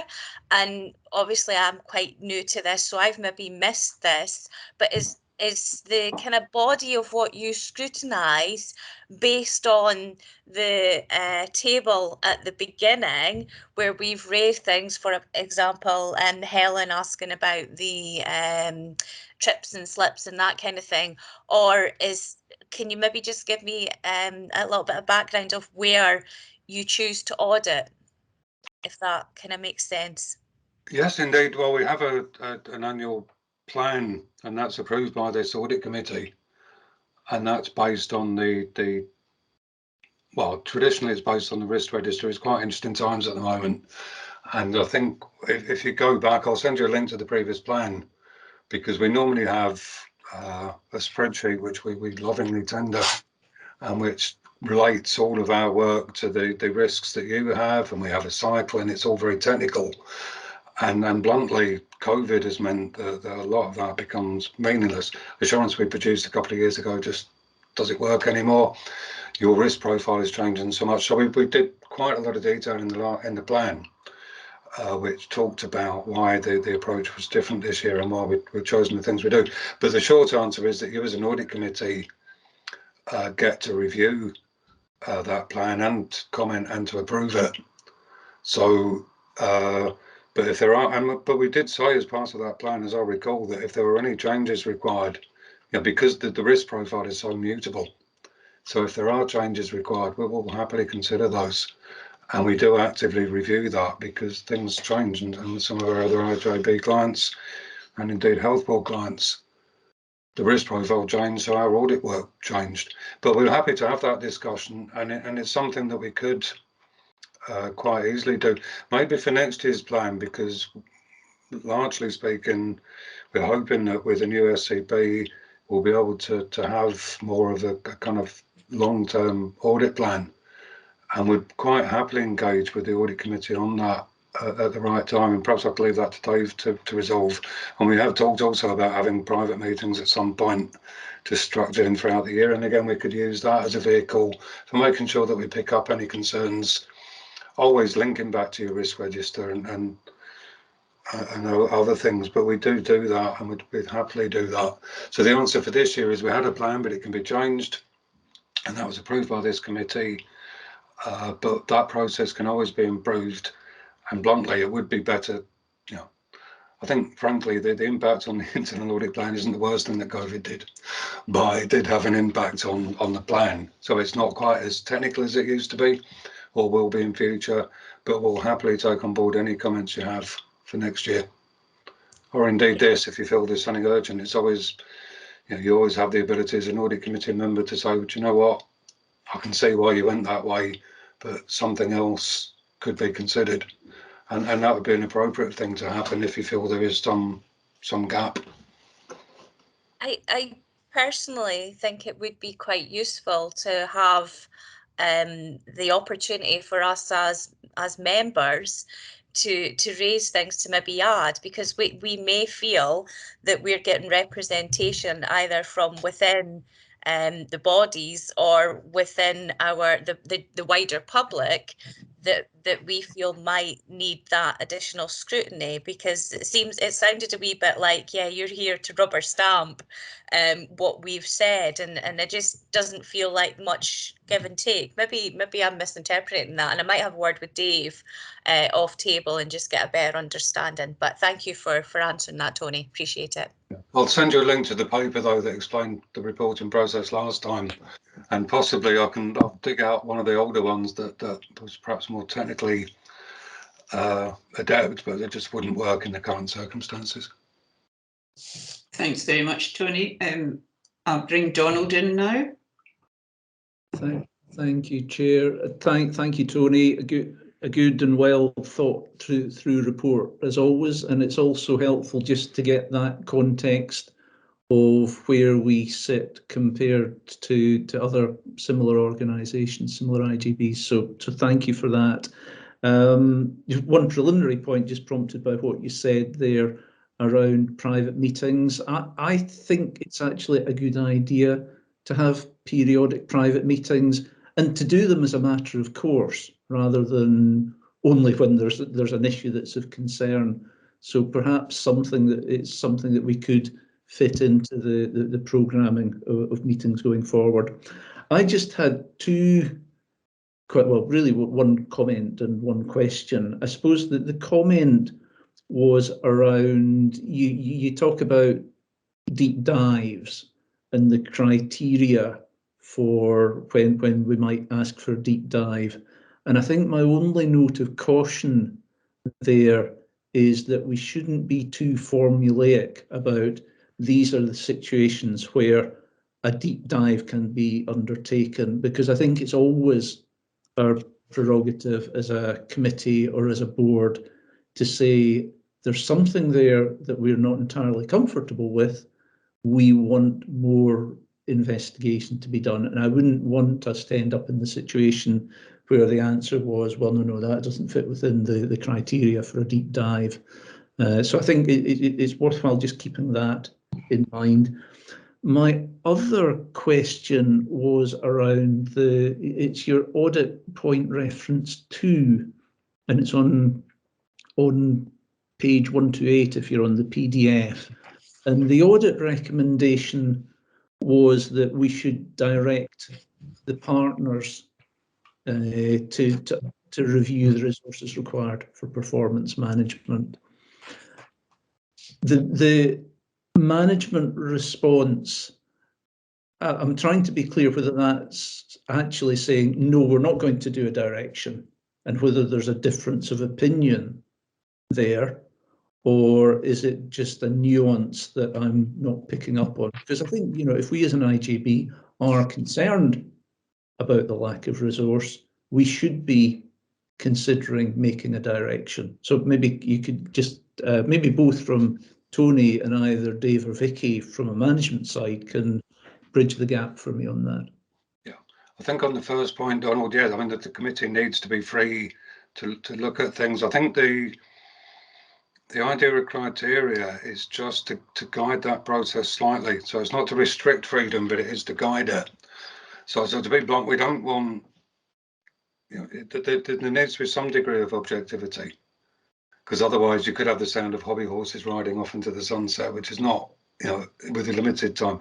So it's not about restricting that, but also in terms of the officers and what they need to do to respond to that, it's helpful to have some criteria, one, so they can kind of see what's coming and maybe get ahead of the game, but also, as a committee to work towards some set of criteria that you think are useful as a group, so that you can collectively identify those things and also present them in a way that allows them to be resolved quite quickly and easily, so that you get just a little bit more structure, and also to help members decide, for themselves.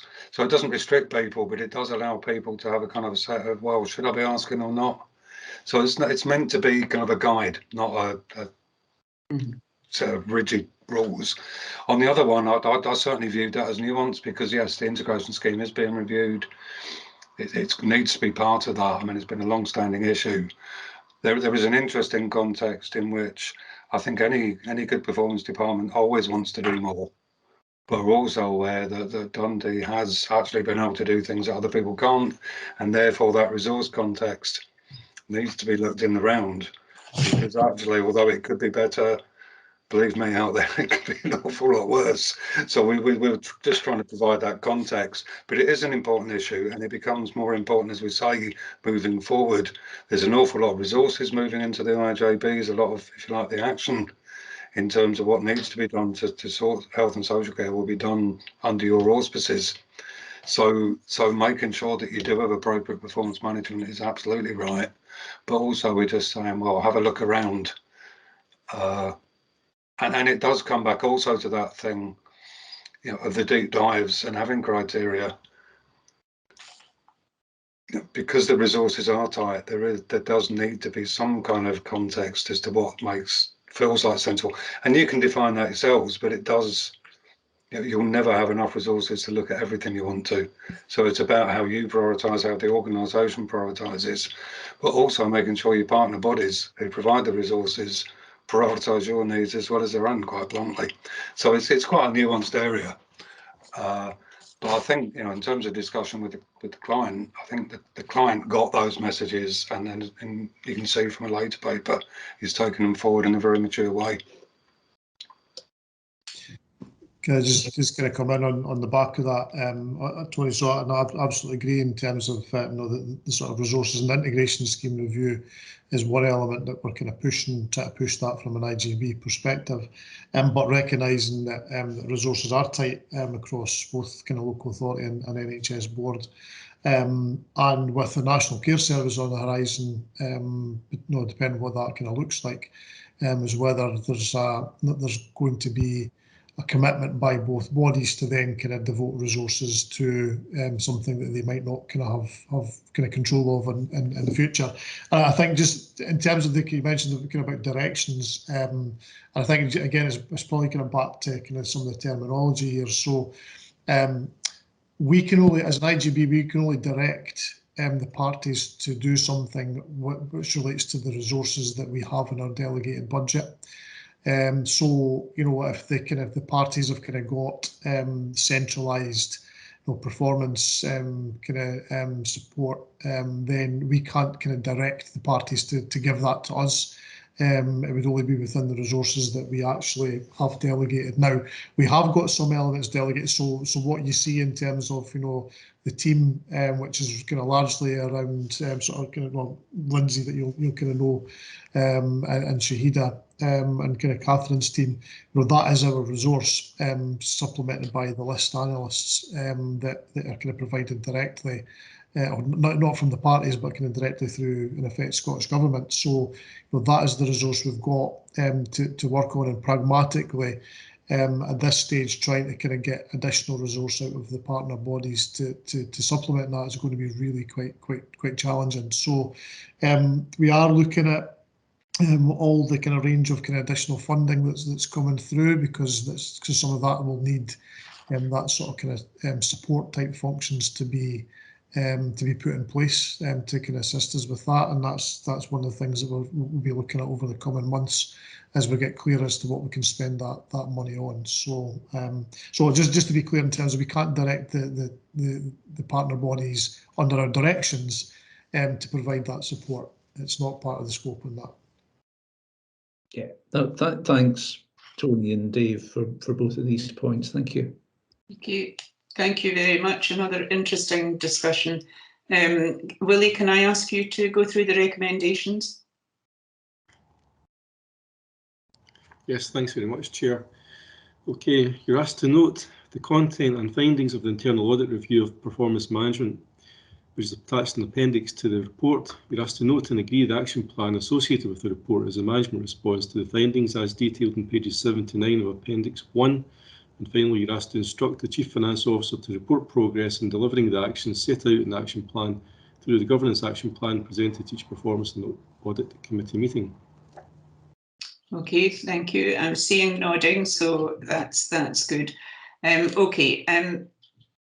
proposing that we have a 10-minute break and come back at 11:40 so that people can get their coffee levels, their caffeine levels up. Okay, thanks very much. So I'll see you at 11:40. Okay, Willie, do you want to kick us off again?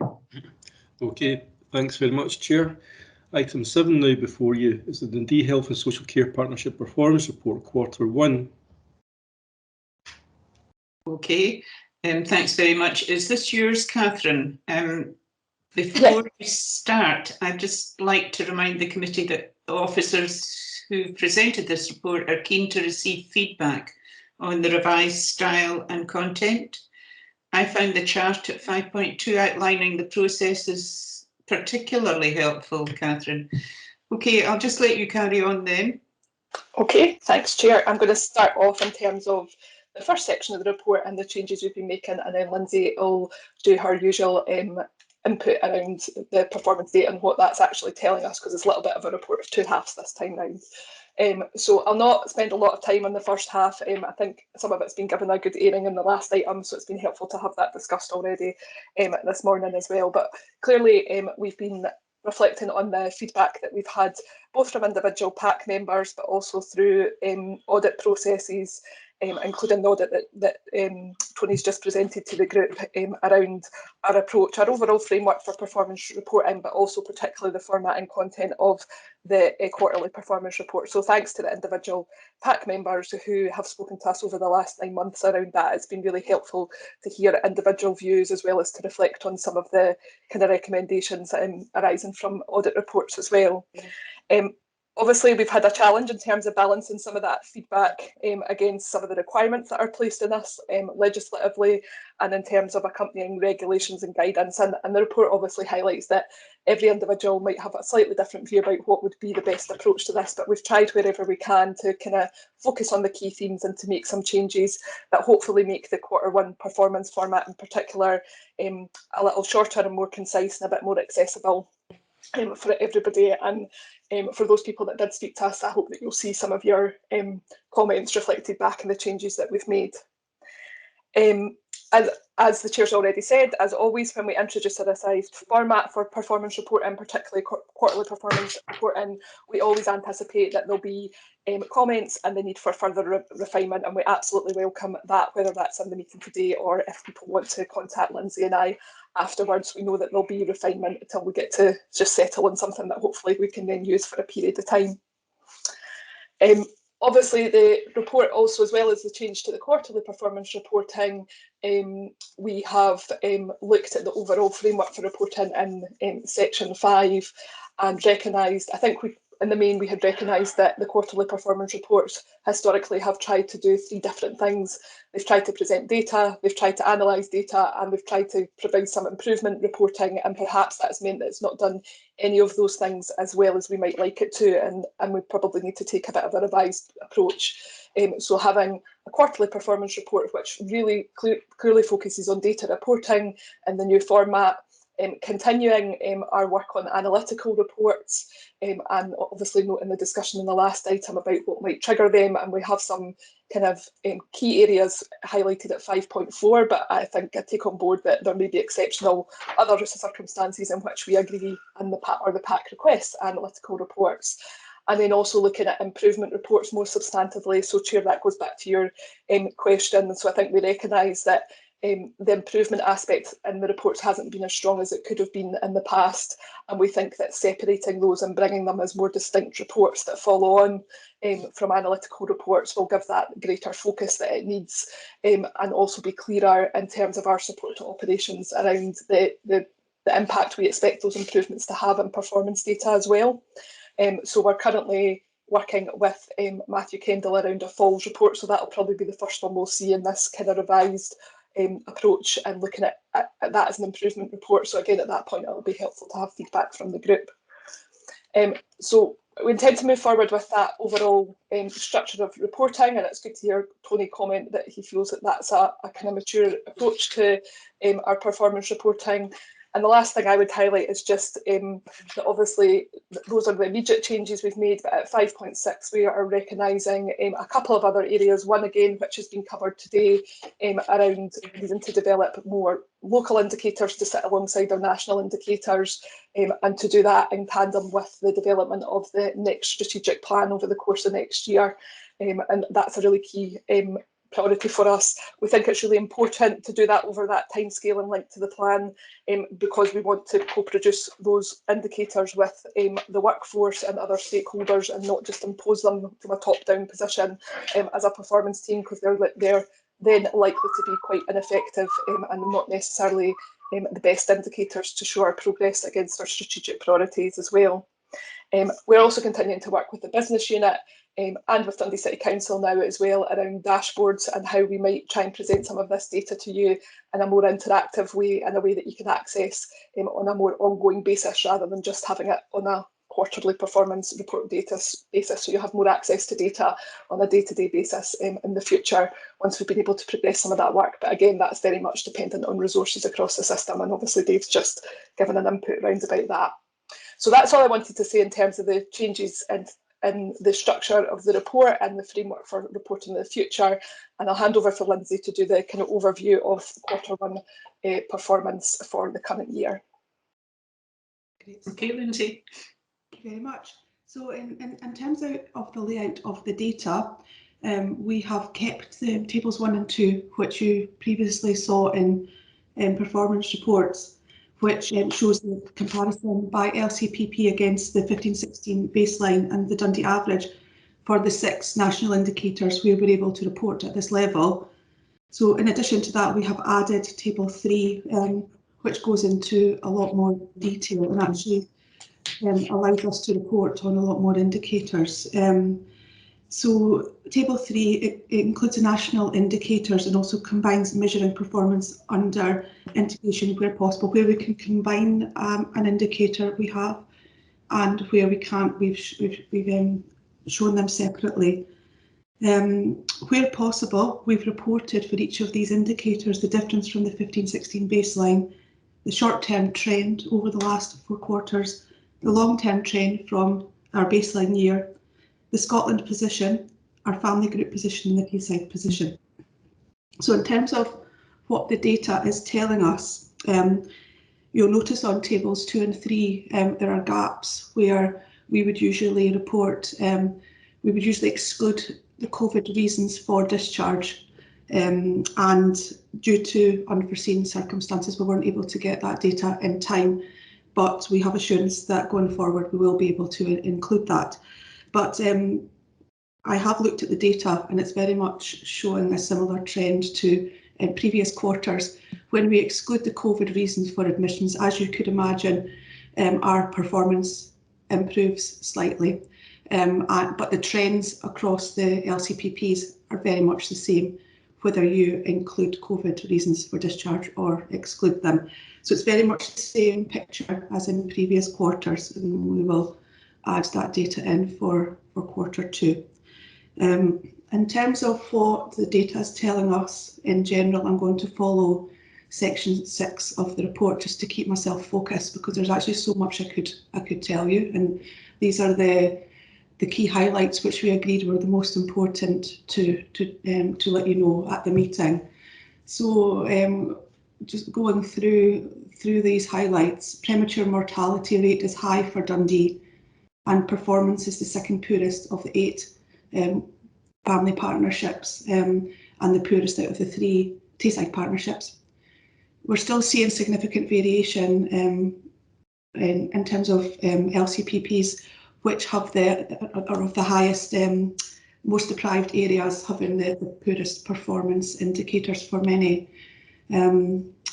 Performance is poorer than the 15-16 baseline in all or most of the LCPPs for the rate of emergency admissions for 18 plus, the rate of the 28-day readmissions, which we've already discussed, and hospitalisations due to a fall for over 65s. Despite having a poorer rate of emergency admissions 18 plus, performance is still the second best out of the 8 family group partnerships. So very much about deprivation and inequalities in the city. We think, although performance is poorest out of the 3 Tayside partnerships. The number of emergency admissions from A&E and the number of emergency admissions as a rate per 1,000 of all A and D attendances. I'm getting a notice up saying bad network quality. Can everyone still hear me okay? Yeah. I'll continue, okay. Those have increased over the last 3 years and are higher than the 15-16 baseline. Rate of emergency bed days for over 18s has reduced since 15-16, so a positive story there, which is an improvement, and performance is the best in the family group, although it's the poorest out of the 3 Tayside partnerships. We know about the rate of readmissions. It's 42% poorer than the 15-16 baseline, and it's deteriorated over the last 4 years. It's poorest out of the 3 partnerships, poorest in the family group as well, and obviously we're recommending that we look into this further, although we have in the past as well, but that's one of the recommendations in this paper. 91% of the last 6 months of life was spent at home or in a community setting. So this is higher than the 15-16 baseline. It hasn't varied much, to be honest. It's very much the same across Scotland, although we are sitting at the best out of the 8 family group partnerships, although not by much. All of the partnerships sit around about the same. and we are second out of the 3 Tayside partnerships. And another area where we're recommending further work is about the rate of hospital readmissions due to fall for over 65s. It's 27% higher than the 15-16 baseline, and it's higher in every LCPP except for North East, which we know has a younger population. The rate has increased over the last 3 quarters, and it's the second poorest out of the 8 family group partnerships and out of the 3 Tayside partnerships as well. Another area where we're recommending further work is around the percentage of care services graded good or better in care inspections. That's deteriorated since 15-16. We have looked at this, we have investigated this, and we have found that these services were not directly provided by the partnership. However, we're recommending that we do some further analysis to investigate the reasons for the deterioration. And rate of bed days lost to standard delay is less than the 15-16 baseline, 52.7% less. And the rate of bed days lost due to a complex Code 9 delayed discharge is 42.9% less than the 15-16 baseline. Although we have seen deterioration over the last 4 quarters, and 2 of the 8 LCPPs increased since 15-16, both Lochie and the West End. And finally, regarding resources, the percentage of health and social care resource spent on hospital stays where the patient was admitted as an emergency was 5.8% less in 2021 than 2015-16. Okay, thank you very much, Lindsay. I'm going to come in with some questions, and then I'll bring in Helen and then Lynn. One of the things that you commented on, Lindsay, was the premature mortality rate, which is something that I've written down for myself in Reading even, and wondering what the key reasons are for this. And I know that Dundee City has one of the highest levels of deprivation in Scotland, as the 5th most deprived local authority in Scotland. An awful lot of things that happen to people can be related to high levels of deprivation and poverty, factors such as substance use, mental ill health, smoking, obesity. Are these causes that are related to the levels of premature mortality? That's one question. The other question was on the rate of readmissions, and we're now 42% poorer than the 2015-16 baseline, and we've deteriorated over the past 4 years. But within your report, you mentioned that the further analysis is recommended to investigate data for the specialty with the highest readmission rate when coding issues are excluded. Is there a training need for staff inputting data recoding? And also, are people being discharged too early in their illness, causing readmission being necessary? That's another question. The care inspectorate reports you've also commented on, Lindsay, which were graded good or better, and this is deteriorating. The reason given in the paper is that these areas of care are not provided directly by the partnership, which you commented on. My comment would be that in services where we contract out care, we should expect the standard of that care delivery to be high, and follow up with the providers is needed, as you've suggested, but holding them to account is necessary. You wouldn't buy something from a butcher shop and say, oh, well, it wasn't very good. You would tackle them on it.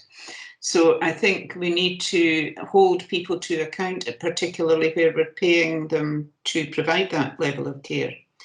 I'd also like to comment on I've commented on the delayed discharge, but I'd like to thank the teams and commend them once again for the great work they're doing. They've made significant inroads into reducing the delayed discharge rate, particularly in the last few weeks. I think they're doing great work, and they're continuing to work on this. And I also wanted to say it's really good to see the partnership working in data sharing. I think this is a good step forward. Okay, now I'm going to bring in Bailey Wright and then Councillor Short. But if you wanted to answer my questions first, sorry, I should have given you an opportunity to answer my questions. My caffeine level's not high enough. Okay, Catherine, do you want to come in? I'm going to start off, work my way backwards and pass to Lindsay and Jenny at various points, I think, as well. So in relation to the final point you made, Chair, about the Care Inspectorate reports, so I don't think we're suggesting that the fact that they're contracted out is the reason. It's just a contextual, a bit of context at this point in time in terms of an analysis. So we are working really closely now between the Strategy and Performance Service and the Social Care Contracts team to go back and audit inspection results from the 2 years that preceded COVID. I think from the last PAC meeting, we brought you the annual inspection report, and it's clear from that that the inspection regime over last year was very different because of the COVID situation. So it's an unusual year. So we're focusing on the 2 pre-COVID years. And we intend to bring that analysis back, and also to include within that report some assurance about how our social care contracts team and our operational services work with providers to support them around quality issues. And we have really strong partnerships with our contracted providers and good infrastructure and support around that. So I think it's helpful to set some of that out for the Performance and Audit Committee, so you understand the kind of resources and the approach that we already have to that, where there are issues of quality highlighted through inspections, but also what other processes that we have to monitor that quality on an ongoing basis, because we certainly don't just wait for Care Inspectorate inspections to highlight where there might be concerns and to respond to that. So that's the Care Inspectorate reports one. In terms of readmissions, I'll maybe speak to the training need part of it and then pass to Jenny for the discharge bit, and then Lindsay will probably be able to answer the one about premature mortality. So in terms of readmissions, the coding issue is not a training issue. That is a position that DH&SCP side have taken in terms of their understanding of what is required for them coding on behalf, based on national guidance. So it's not about individual practitioner differences in practice. It's about a consistent approach that's taken across DH&SCP side and that staff are asked to implement, which differs. That's been reported to PAC previously, and we have communicated with the Scottish Government in relation to that to ensure that they're aware that that impacts on our appearance of performance against that particular indicator. But it is only one part of the problem, and again, I think we've acknowledged this a number of times, the coding issue needs to be taken account of, but we do need to look at analysis beyond just the coding issue and what else is going on in the system, and that's what we're currently doing with our partners at the moment. But I'll pass to Jenny in terms of the impact on early discharge. Okay, that was really helpful, Catherine. Jenny? Yeah, that's not something that we found as a factor in this, and I think when we looked at this, and it was quite a long time ago, we did find some key areas where you had higher levels of readmission. They were things like respiratory and emergency surgery. It's not to do with people being discharged early, but it is in the context of a population where we have high levels of respiratory problems. So I think what we need to do this time, though, is when you take the coding issue out, you have something that looks significantly different in terms of the position. What we're now hoping to do is look at where we've got particular hotspots and look at the specific reasons why that is happening there. Okay, thank you, Jenny. We've never found that to be to do with early discharge. Okay. Lindsay? Okay, regarding premature mortality, yes, we believe deprivation is very much a factor in Dundee. Our strategic needs assessment certainly pointed to that, and regarding the sort of lifestyles associated with deprivation. We don't have a statistical document that says, yeah, the cause and effect is statistically significant, but we certainly do believe that's the reason in Dundee, and as any national documents are available which supports that, we will use that and use that to inform our analysis and further strategic needs assessments going forward. Okay, thank you. I'm certainly very much reassured by the three of you. Thanks very much. Bringing Bailey Wright now. Thank you, Chair. Obviously, access to more data is always good news. I actually like the report, and I'm not sure how you could improve it, but certainly open to ideas. You know, the Q&I performance, you know, if you look at bullet, you know, 6, page 128, 6, the quarterly performance key analytical messages, to be quite honest, you know, I actually found it pretty depressing reading 13 points, and I must admit I was pretty depressed after it, so I have to say well done for being absolutely honest. And I think it's worthwhile flagging up, you know, any improvements that you're hoping to make on that front. Thanks. Okay, Catherine or Jenny or Lindsay, anybody want to answer Helen on her point? Say thanks, Bailey Wright, for that feedback. You were obviously one of the members who gave us some views about the previous format as well, so it's good to hear that that's helped you to do that. I think we all recognise that the performance across a range of measures is really challenging in Dundee, and much of that we know links to the kind of social demographic background in the city, but our approach to performance reporting has always been to be absolutely transparent and honest about that picture, but also in terms of our further analysis and improvement to not rest on that laurel that this is linked to poverty and deprivation and therefore there's nothing we can do about that, and certainly not the approach. So a lot of our performance report further analysis now is trying to kind of isolate some of the impact on that and focus on then what is left and what can we more directly influence, as well as working with wider community planning partners. So I mentioned earlier that community planning partners are looking at some targeted work around poverty in the areas of the city, and that we'll want to link up with them around that to start to kind of try and tackle some of those root cause issues that we alone certainly cannot resolve, but we can certainly be part of as well. And I hope that when we bring the kind of new formatted improvement of reports back forward, that'll help as well in terms of the clarity about what action's been taken, Bailey Wright, and the impact we expect that to have, and be again more transparent and be able to track that over time in terms of what we're doing and is it having the impact that we expected it to.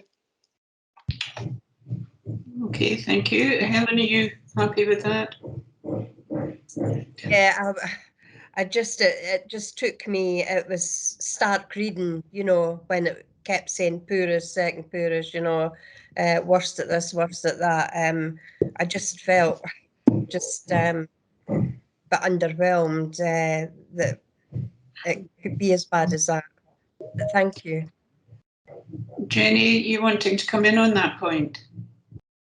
It probably is just there is that really strong connection with levels of deprivation in Dundee, but if we don't present it in that way, we don't target our effort at where it's needed most. But in some ways we make ourselves look worse than we are. But as Catherine said really strongly, we can't, without addressing the underlying causes of poverty and deprivation, sort this on our own. But I do think it's really important that we keep that perspective so as we continue to target our efforts where they're most needed. Mm-hmm. Yeah, thanks for that, Jenny, actually. I think that needed to be said. Thank you. Thank you. Councillor Short? Thank you. I guess mine is on a similar vein, but I'm hoping that I might actually shed a little bit of light on it and you can confirm whether I'm correct or not.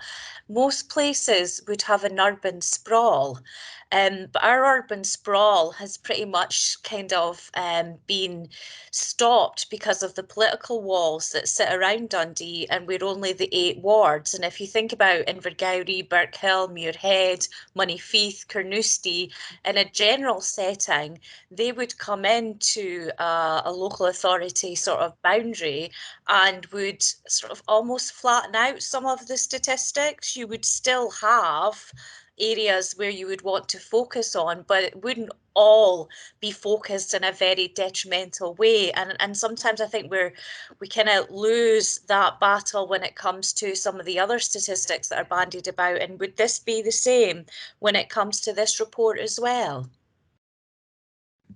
Yeah, if you were looking at it on a Tayside-wide basis, you'd start to see that difference between rural and urban communities coming through quite strongly. But it is the demographic that we work with.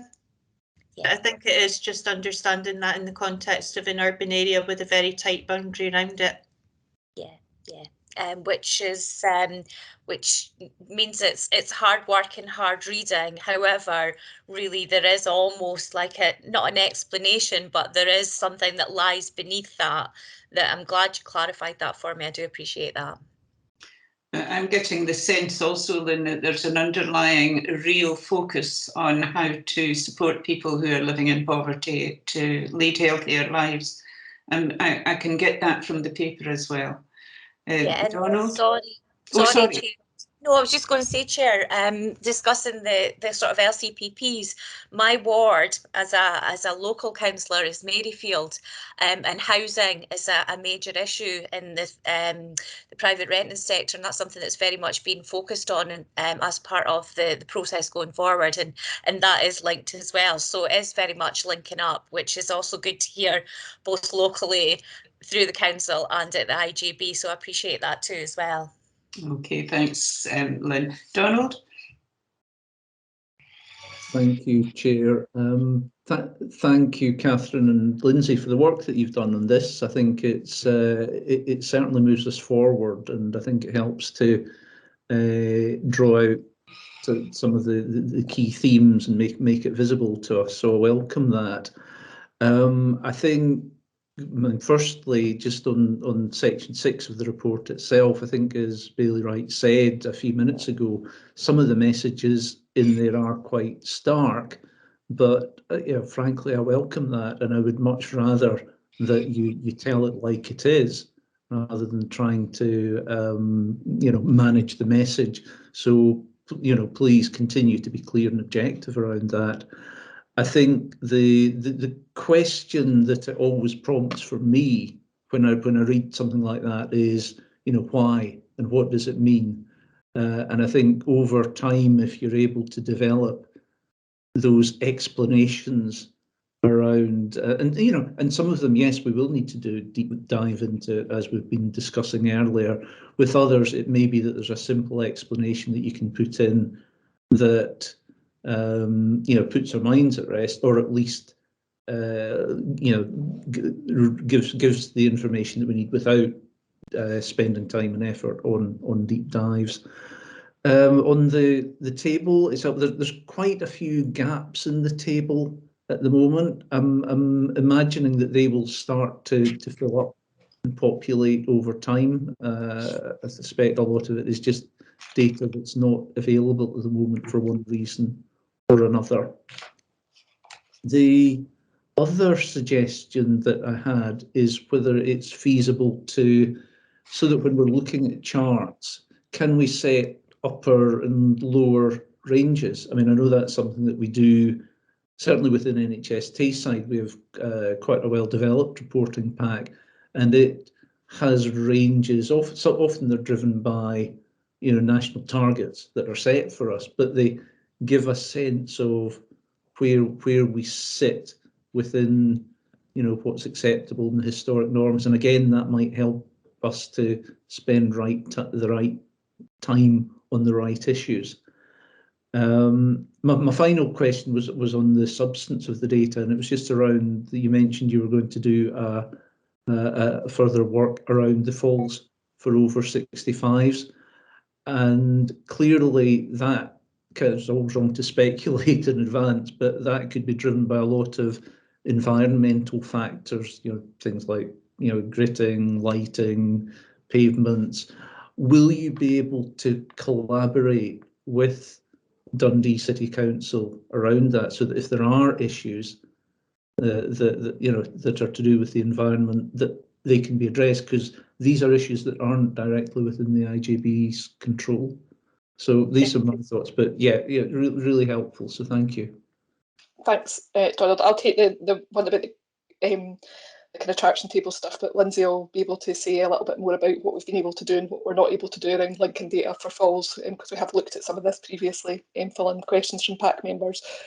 So just to clarify that the first 9 indicators in the table are greyed out because we do not have historical data. Those are the ones that are reported from the National Health and Wellbeing survey, which I think people will recall the methodology changed at the last administration of that survey, and we cannot compare over time anymore for that. So it'll be another 2 years until we have any trend data from that survey because of the administration of it, so they will remain blanked out, unfortunately. We can give people historical data that is based on the different methodology, which can be useful for context, but we can't include it in the table because of that change. And absolutely, Lindsay and I will have a further conversation about looking at upper and lower ranges in terms of the charts and what might be useful in that regard. So that's a really helpful comment to go back and reflect on a bit further about a further tweak to this format. And I'll pass over to Lindsay around the falls and linking with council and other data. Thank you.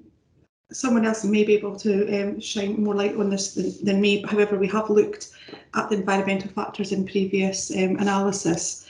The data that we received from Public Health Scotland, the in-depth data in the past has shown where the fall happened in the home or out in the street.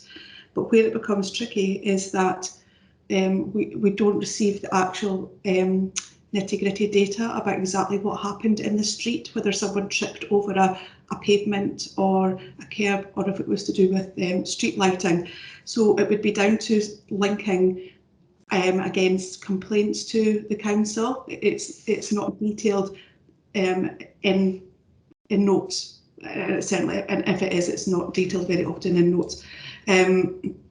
So that's a little bit tricky, but if it's something that's maybe comment around some of the operational detail, because I think one of the things that is to remember what we're measuring isn't the number of falls, it's the number of admissions related to falls.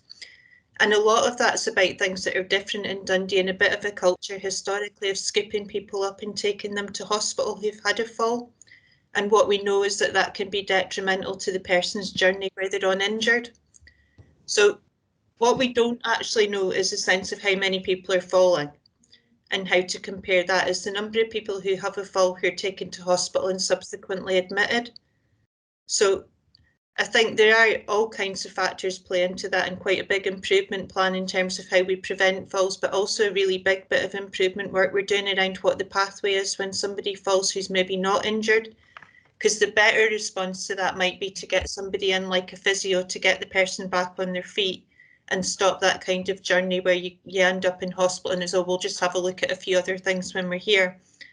So I think it will be important to bring back something that Matthew's involved in Claire Tester and others around what we're doing around falls, because there has been a significant bit of work with the ambulance service to try and get them away from that. As soon as somebody falls, you take them up to Wells, working with senior physios and things. But it's just that reminder that we're not actually measuring the number of falls, it's the number of people who are admitted to hospital following a fall. Yeah, no, thanks for clarifying that, Jenny. That, yeah, I get that, and I'll read the report when it comes with interest. I think we've also discussed with falls as well that generally COVID has had an impact on the fall rate and the admission to hospital with falls, because the elderly population are much frailer because they're not getting the exercise because they've been isolated at home. So I think that's played a big factor, but I know that you've got exercise plans for the elderly as well in Dundee, which is great. I'm going to bring Tony in now. Thanks, Chair, and apologies. I'll obviously stay for my performance report, but I do have another meeting to go to, so I won't be here for the final paper. And a couple of points I wanted to make was, one, just to comment very positively on the performance report and how well it links to some of the recommendations that we made in our earlier audit report. But one specific issue, which I was going to pick up in the clinical and care governance paper, if you like, was in relation to drug deaths. And I just wondered about so in terms of that idea of linking risk to performance and further developing it, and I know that drug deaths are reported elsewhere, but they're not reported to this committee, and in the clinical and care governance paper, the drug death data isn't actually mentioned, even though we all know that it is, you know, very high in Dundee. So one, I wondered the extent to which some of that would actually explain the early mortality, because it clearly must be a factor, but also the extent to which, as a committee, deciding what data you want, and acknowledging that data is reported elsewhere, it just struck me that might be something that you would want to keep an eye on, or possibly could, because it could link to your early mortality issues, it links to a very clear and quite high clinical risk. And it also links later to this idea that some of the controls over drug deaths just aren't working, which the paper quite clearly states. So I think there's something there about, it's a general concept about linking risk and performance and everything else. And then specifically it struck me that it might relate to some of the conversations you've had. And that's just that could mean it being included in the clinical and care governance paper rather than in performance. I think there is something about having data that allows you to link control, risk and performance. So that's all I wanted to say. Thanks very much, Tony. And I think there is a general concern about drugs. Well, there is a huge concern about drugs death across the whole of Dundee.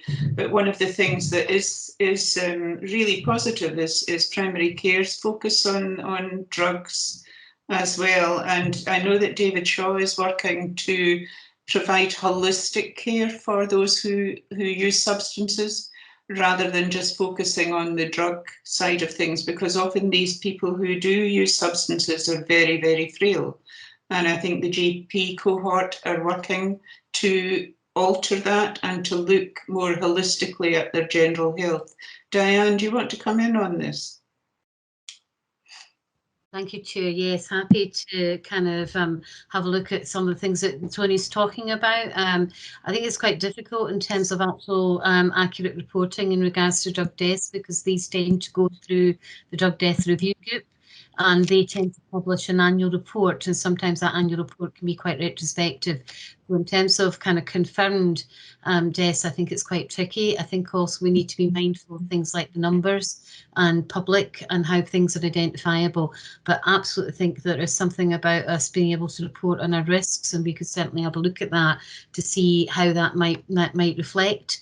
I think in terms of the papers and coming to the group, there have been papers which have come, and we would probably and do tend to kind of take some papers to the IGB because of the whole kind of strategic focus. But if we want to have a look at how we might kind of reflect some of that work through the performance table, then I'm happy to work with Catherine and Lindsay to think about that. Okay, thank you. I don't see any other hands, so thank you very much for a very interesting focused report, all of you. Willie, can you go through the recommendations? Yeah, thanks very much, Chair. There's 6 recommendations there for you. Firstly, you're asked to note the changes that have been made to the format and content of the quarterly performance report based on learning to date and feedback received, as outlined in 4.3 and 4.4 of the report. You're asked to approve the proposed future approach to quarterly performance reports, analytical reports and improvement reports as per section 5 of the report. You're asked to note the performance of Dundee Health and Social Care Partnership at Local Community Planning Partnership, Dundee, Tayside and Scotland levels against the National Health and Wellbeing Indicators and measuring performance under integration indicators as summarised in section 6 and appendix 1 of the report. You're asked to instruct the Chief Financial Officer to submit a further in-depth analysis of readmissions data, which includes analysis of the data for the speciality with the highest readmission rate, excluding where reasons for poor performance were due to coding, no later than 31st of March 2022, as outlined in sections 5.4 and 6 of the report. You're asked to instruct the Chief Financial Officer to submit a further analysis of the reasons for the deterioration of performance against National Indicator 17, the care inspector gradings no later than 31st of March, as detailed in sections 5.4 and 6 of the report. And finally, you're asked to instruct the Chief Financial Officer to submit an update report on improvement activity that has been undertaken to address the increased rate in hospital admissions due to a fall no later than 31st of March, as outlined in sections 5.5 and 6 of the report. Okay, is everybody happy with the recommendations? Yeah, I'm seeing nodding heads. So, Willie, can we go on to the next item? Yes, next item is item 8, the Dundee Integration Joint Board Internal Audit Plan Progress Report. Okay, who's talking to this? I'll take this one if I may, Chair. Okay. Unless Dave wants to. Right, well, no, really the report should be self-explanatory. We've cleared last year's reports, we've had the performance management, and so we're on to the plan for this year. And obviously the year-end work doesn't get as it's been done, and then we'll be doing another one next year. Governance and assurance, I've already had, and as Dave will know, I tend to write quite a few review points, so I've submitted voluminous comment on the integration scheme updates, which have been received and taken forward with, as I understand it, quite a few other comments. So that's an ongoing process we're contributing to. And that's going to be the main piece, but we are doing other bits and pieces. I mean, Dave's talked about attending the risk appetite workshop and possibly helping on that. And there are other bits and pieces in terms of follow-up and looking at the overall assurance matrix, which we continue to do. The viability of external providers, that's a big piece of work which is being done by our council colleagues. And just to clarify my earlier comment, there was no criticism of the council internal audit department or any members thereof. And as I'm also Chief Internal Auditor for Firefighter JB, I should be working with their Chief Internal Auditor in that different context quite happily. But yeah, that's one that's going to be taken forward by the council team because it's largely council processes. And that's a really key piece of work, particularly at the moment. So we understand and we've seen that the pressures on those, you know, on the care providers, and it's about how you as an organisation analyse that, have early warning systems and identify the risks. So that work is about to start, and we had very detailed discussions with the council team to make sure that's going to meet our requirements, and particularly taking into account some of the wider clinical and care governance aspects. So it's not just about whether they're viable as businesses, whether they're viable as care providers who can provide care to the standard that you would want. So that work will start very shortly. As I say, it's been discussed in great detail. And we're also looking at the category 1 respite providers, which again, we're expecting all of those to be done by June. So you'll have all those pieces of work, including their annual report, which I'm sure you look forward to, by June. So we're on track, and I welcome any comments that members may have. Okay, thank you, Tony. Good to hear you're on track. Donald? Just a very quick one, Chair. I think it was one of the actions from a previous meeting that was down in the action tracker to add some indication of the status of ongoing audits. You know, are they on track or behind track, whether you do it with a RAG rating or something, and it would be helpful if that could be added in. But helpful report as always. Thank you, Tony. Yes. So we have a recommendation that I, as a Chief Internal Auditor, have failed to implement. I shall suitably, I don't know if we do the accuser thing of chopping off a little finger, but I shall admonish myself suitably and make sure it's sorted for next time. Thank you, Tony. Okay, thank you. I don't see any other questions for you, Tony. So if Willie, can you go through the recommendations? Yeah, thanks very much, Chair. Slight delay there on muting my mic. Okay, you're asked to note the continuing delivery of the audit plan and related reviews as outlined in Appendix 1 of the report. Okay, duly noted. And we now go on to item 9. Willie?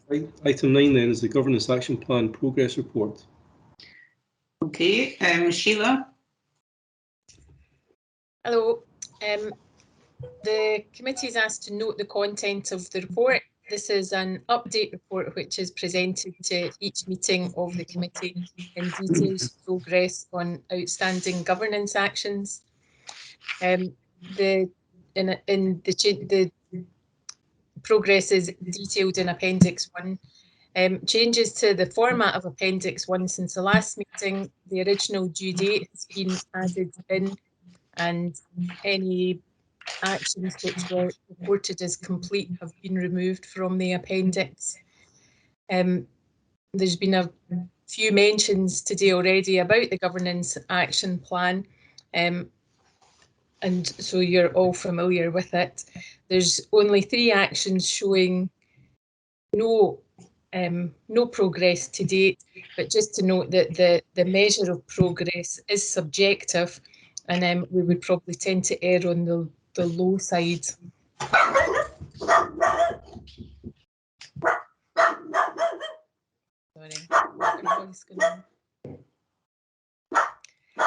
So that was my presentation, if anybody's got any questions.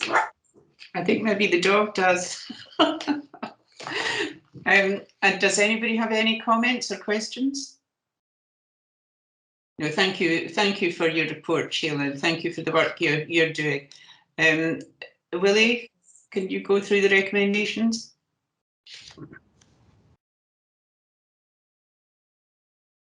Thanks, Chair.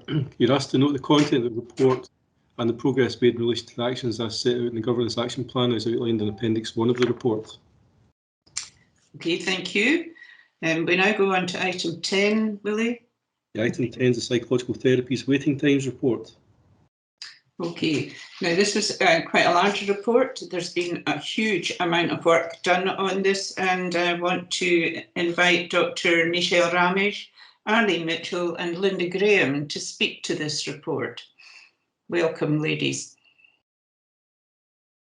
Thank you, Chair. This report gives an overview of the current position regarding waiting times within psychological therapy services in Tayside.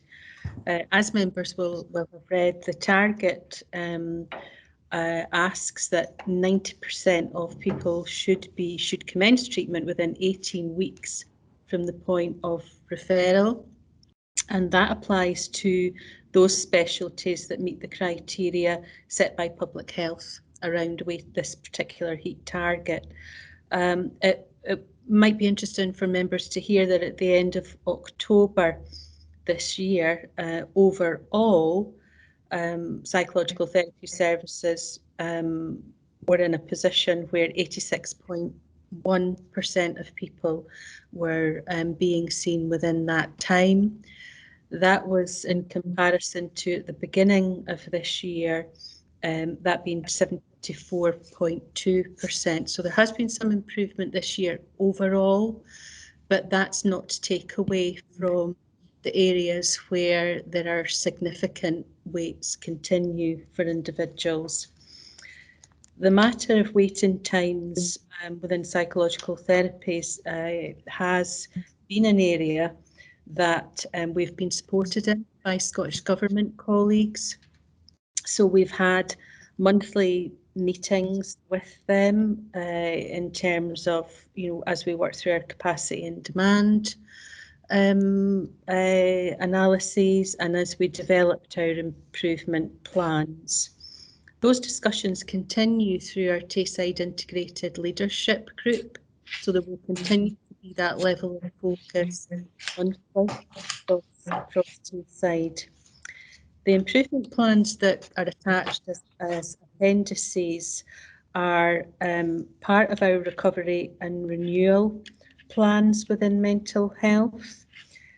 The high-level themes that you will see through the improvement plans cover recruitment and retention, skill mix expansion, looking at career pathways creatively, flexible use of financial resources, and members will note that within one of the areas of the report we make mention of setting up a Tayside-wide commissioning for psychological therapies.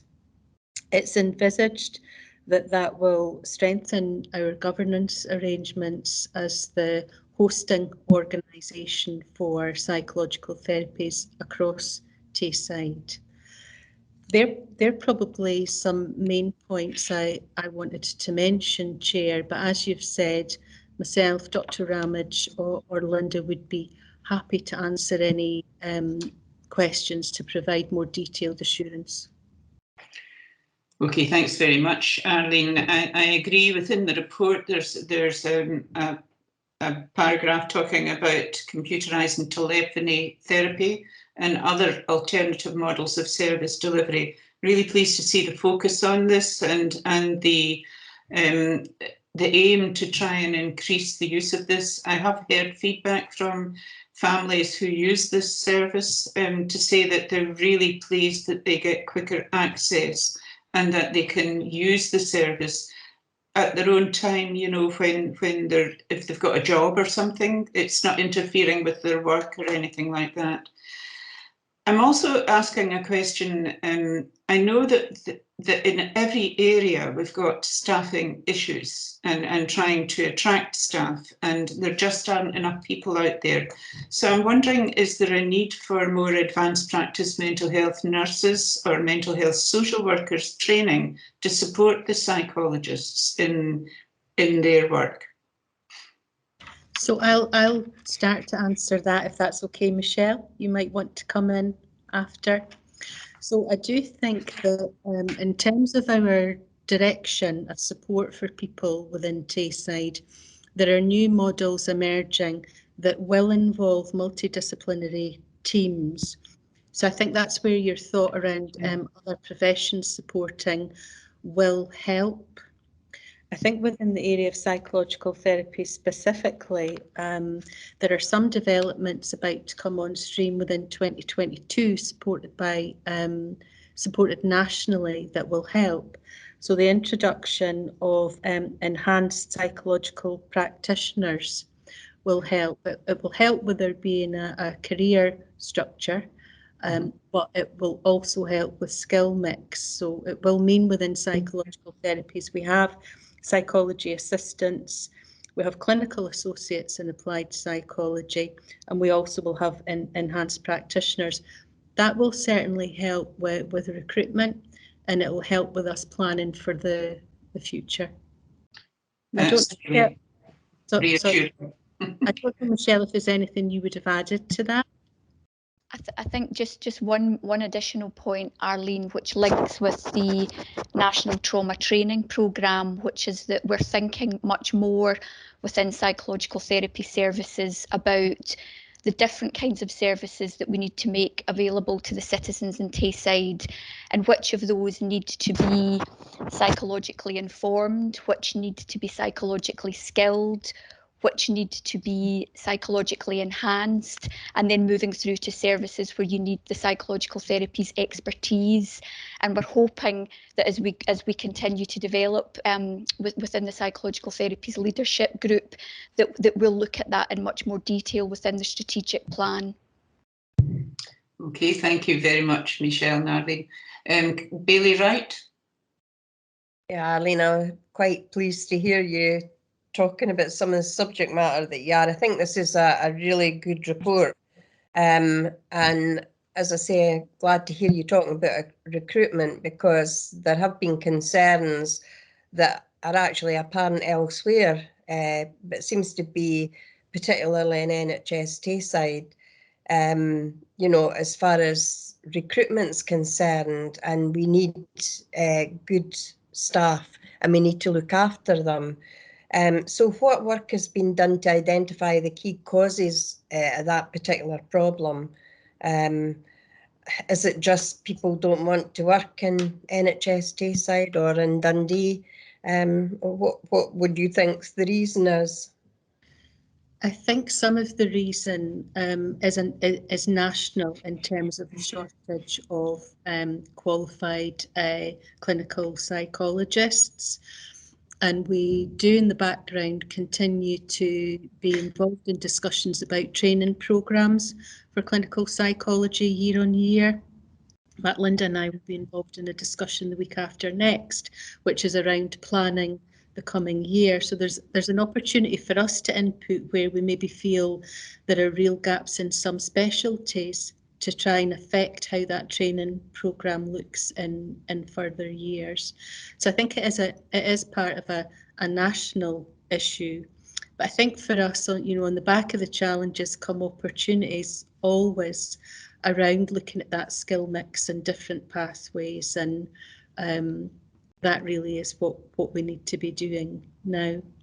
I think that you would be interested also to know around recruitment that we're looking to develop a microsite for recruitment within mental health as part of a Tayside development, and that will give the opportunity to try and attract people in creative ways. So it might be, you know, a member of a team posting a video on the site to say, you know, how good it is to work in Tayside, come and join us. And another area that we're looking at is being, without flouting employment law or HR procedures, making sure that we can recruit people quite creatively. So if they have a particular area of interest, is that something that we can enable as well as meet the demand that we have within services? Michelle, did you want to add to that? Yeah, I suppose just in terms of thinking about what we're also doing with the existing staff within our teams and how we continue to retain staff, because I heard that was part of the question as well, and just to link with the fact that we're in the time of year where where colleagues have been given the opportunity to complete an iMatter questionnaire, where they're given the opportunity to reflect upon their specific role, the team that they're working in, and the wider organisation. And so within our own teams, part of what we're doing at the moment is having the opportunity to have more detailed discussions about what some of the challenges are, what the issues are that people find difficult within the role, what they want more support with the aim of actually trying to develop local plans. So I think that's one way that we also try to look at how we continue to support the staff that we've got within roles in terms of retaining them. Okay, thank you, Michelle. That's good to hear that, actually. It gives me great pleasure in that.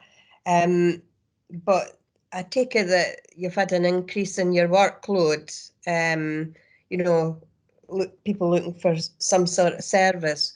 Has that been due to COVID? Because I hear a lot of older people in particular who feel that they've got pretty depressed over that particular period and they really want it all over and done with. I'm wondering, Michelle, do you want to start around referral rates, or would you prefer me to? If you want to start, Arlene, that's fine, and I can come in if that's okay.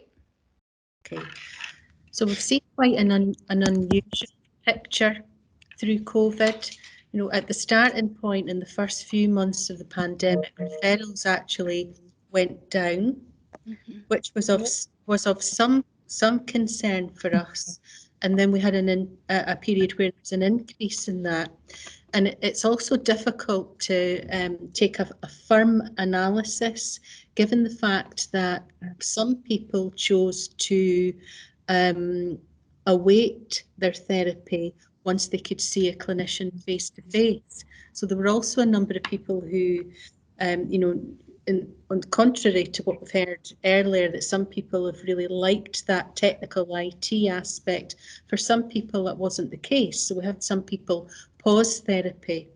So it's quite a complicated picture over that period. And a need for us to seek assurance for ourselves that where people are waiting for psychotherapy, that there are other supports in place for them while they're waiting. So quite a complicated picture there. Okay, Helen. Yeah, that's great. Thanks. I'm going to bring in Councillor Short now. Again, it's maybe me just missing it completely, but the very last page talks about the retirement of Professor Power. Has that has obviously now happened because we're past the 31st of October, so I hope he has a long and healthy retirement. Does that mean that he was replaced, or is it just one lead now? So we're in process of replacing into Professor Power's role. Linda Graham, who most members already know, has stepped into interim director role while we recruit, and we are being supported by our HR colleagues within NHS Tayside with that process. So that's in course at the moment, but it's unlikely that we'll see a new director before May 2022. So for that period, Linda will undertake that role in addition to her clinical lead role.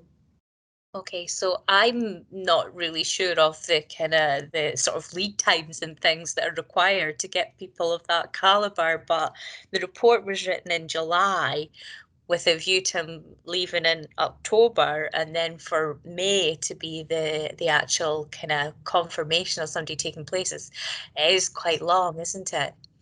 Yeah, but obviously we know Linda, and we know Linda's very thorough, and I'm sure she will be supporting you very well, because reading from it, it's the working together is very important. So yeah, please pass on our thanks to everybody, and yeah, hopefully it doesn't take as long as expected. Maybe somebody will just magically appear. You never know. Fingers crossed, exactly. Arlene, Michelle, I want to come in and say that, you know, with a long waiting list, there always comes the worry that some people may be in more need than other people. Do you have a prioritisation type of look at people, and do you continue to look at the waiting list to make sure that nobody is being adversely affected by the long wait? Yeah, so there are with psychological therapy services, what we have is a mix where some of the services have psychological therapies within the context of a multidisciplinary team. And that tends to be the model for people who do have more severe and/or enduring mental health needs. So, for example, if somebody were waiting to access psychological therapy within the community mental health team, then assurance could be given that there would be other professionals within that team who would be able to offer that assessment, consider the individual's needs and what additional supports might be needed. So if we think about that pyramid where people at level 3 and level 4 who might have more complex mental health needs tend to be supported via a multidisciplinary team, that isn't to say that there wouldn't be some patients where their difficulties might be deemed to be mild to moderate, who would be sitting on a waiting list, not necessarily being seen by a multidisciplinary team. Those would tend to be managed at primary care, and they would have the opportunity to be supported by their GP or to access some of the other services that are available at that level of the pyramid. Yeah, and probably at the GP level, both ladies, it could be that social prescribing might be a supportive measure, because I know that the CARES service, the AHP CARES service, and some of these, they're working with the wellbeing team as well, who are phoning people proactively and saying, you know, would you like some help? Would you like some support? Let me show you, to point you in the direction of this, that, and the next thing. And that has really reduced their waiting list. So it is helpful if the GPs use social prescribing as a means of supporting people in the community. Absolutely, and going back to the point you were making about virtual models of therapy, the GPs would often be the professional that would be supporting patients to access online methods of therapy, such as beating the blues or computerized CBT. So there wouldn't need to be a wait then to see an individual. They would be able to actually get on and commence that type of psychological intervention. That's fine. So there's a whole picture of what's happening. I don't see any other hands. I'd just like to thank you for all the intense work that's obvious within this paper. Thanks very much for the information. Willie, can you go through the recommendations? Thanks, Chair. There are 3 recommendations for you. You're asked to note the current position and the reasons for certain specialities currently failing to meet HEAT targets as outlined in sections 4.3, 4.4, 4.5 and 4.7 of the report. Note the actions undertaken within the psychological therapy service to address the current waiting time challenges as outlined in section 4.6, appendices 1 and 2. And finally, you're asked to note the intention to develop a strategic plan, including the introduction of a pan-Tayside strategic commissioning group as noted in section 4.7 of the report. Okay, I'm seeing nodding heads, so that's fine. Thank you very much, ladies. And I'm sorry we've kept you. It's been a longish meeting. Willie, can we go on to item 11? Yeah, thanks, Chair. Item 11 before is a clinical care and professional governance report. Okay, Diana, you. Yes, I'll speak to this report this time, Trudy. So just first to start with, to say that people will see that this is a very different looking report from the previous clinical care and professional governance reports. Our process in terms of coming to the pack is that the clinical care and professional governance group creates information in a report, which, just because of the way things work out, always tend to go to the care governance committee first. Following a lot of discussion at a Tayside level, it's been agreed that actually there'll be two formats for the reporting, one which will be very much an exception report, the other which will be a very detailed report, and those will alternate in regards to kind of the presentation to the committee. So because we tend to put the same report to both committees, both to the PAC and to clinical care governance, we've asking the permission of the PAC to bring the exception report to every alternative meeting, and the report you've got in front of you is that exception report. Effectively, what the report does is it identifies new emerging risks. It looks at the key risks that are becoming increasingly significant, either in terms of likelihood or severity, and it looks at the main concerns and issues, and it gives a brief background in both of those, in those three areas. To highlight then, we have some new emerging risks which have been placed on our risk database. Those relate to psychiatry of old age and cover both the workforce, the pathways of care, and issues in regard to litigation. They all have ongoing work to address those in terms of making sure that we mitigate the risks which are there. With the key risks which are already within our template, we know that we've got significant risks around our drug and alcohol services, but we're also highlighting as part of our narrative in this area that we have ongoing and significant risks around the building in which the service is predominantly working from, which is Constitution House, and that's been reflected through both a health and safety assessment of the building, but also acknowledging both the stigma attached to the building and the difficulties we have in delivering the services from that. We're also highlighting that in regards to the MAT standards, which are the medically assisted treatment standards, which were issued by the Scottish Government, that we will now be working with the MIST team, which is the national group, the national team that's been set up to support this particular piece of work. And then the last thing that we've done is raise some concerns which are not necessarily risk at this particular point in time, one of which has been mentioned already today, which is around the Transforming District Nursing Programme, the other which is about our lack of capacity in regards to social care, mainly around our hospital and community settings, but acknowledging that that continues to be a significant issue for us. So those are the areas. We've said that in terms of our processes for identifying and starting to address risk, in terms of this particular aspect of the process, we would give moderate assurance because our processes and procedures are well established now, and are actually starting to identify some of the issues that we have. So I'm happy to take any questions. Thanks very much, Diane, for a very concise report, lots of information. And I've got written down in my comments that in supporting the push to avoid duplication of effort and time in particularly at this period, the format for presentation to NHS-CGC is the same as that to this committee. And I applaud that move because I don't think you should be writing different papers for different committees if they're all focused on the same area. So it's really a good move, Diane. In 4.3.2, I also noted that the building at Constitution Road has recently undergone a health and safety visit, which showed significant areas for improvement, significant defects. This has been a building that for some years has featured in many papers to PAC and the IJB as a concern. Staff who are working in this building and the stakeholders who use it are being impacted now by the deterioration. This is also noted in the paper, but I just wanted to stress that this is a concern. There's actually no mention of plans that will improve and therefore allow an increase in clinical capacity because of the deterioration in the building. My question is there a plan? And I think also another comment would be, we need to value staff, and putting staff into a building that is not really fit for purpose does not show that we value staff. So this is another retention and attraction of staff issue as well. In 4.3.3, the lack of capacity that would allow improved flow out of hospital to home. As always, I would point out that creating a career pathway for those who want to work in care, I've already mentioned that, provide real opportunity to be educated or trained with support to move to other higher graded posts, like, you know, access to nursing courses, would make jobs in care more attractive. I'm really pushing to make the word job go out the window when it comes to care and make it care career.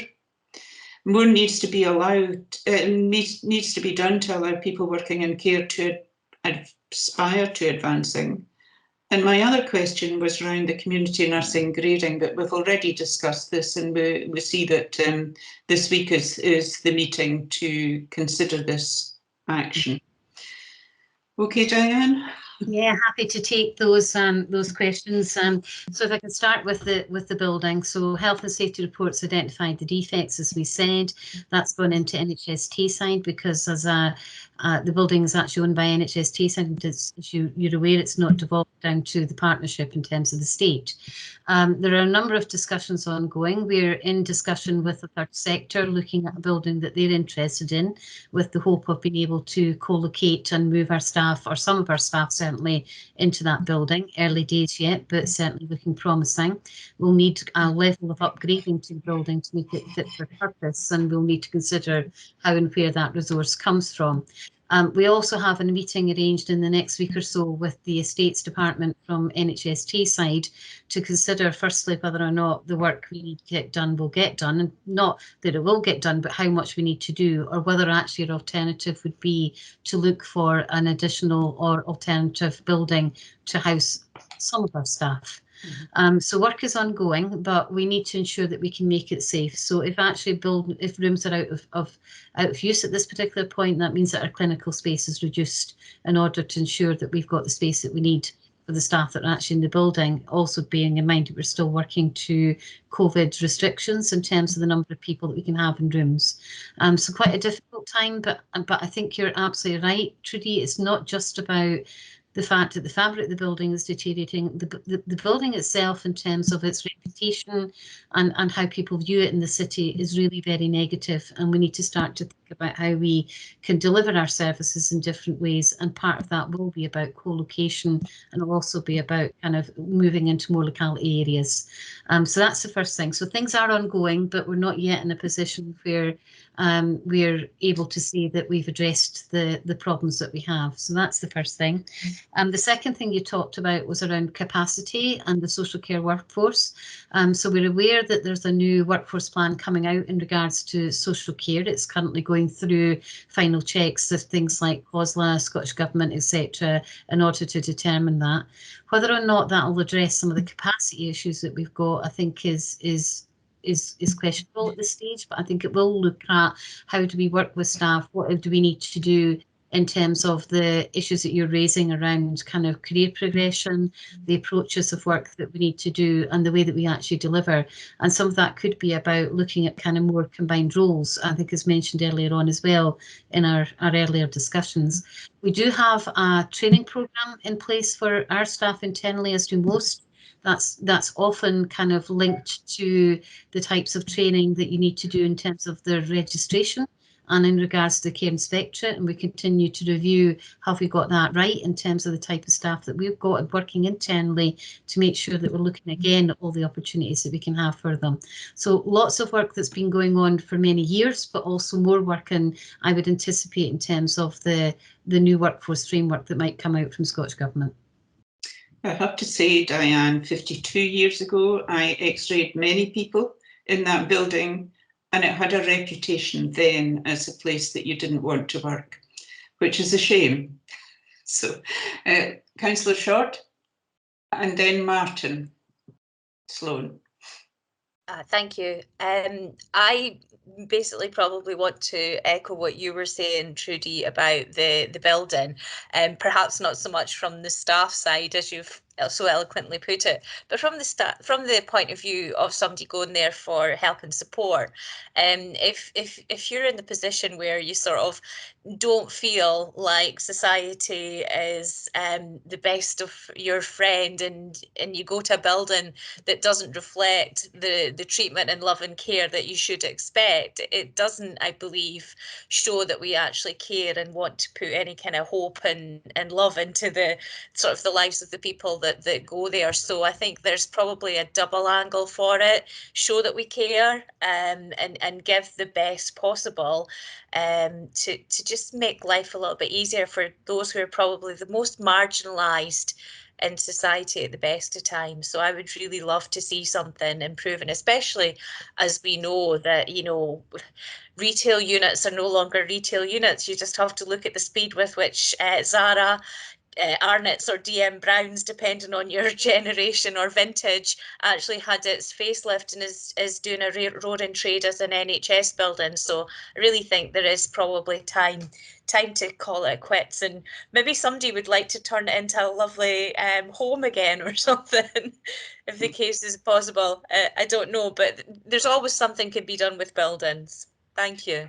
Thanks, Lynn. And I'd also like to stress, you know, listening to you as well about the care of the vulnerable population.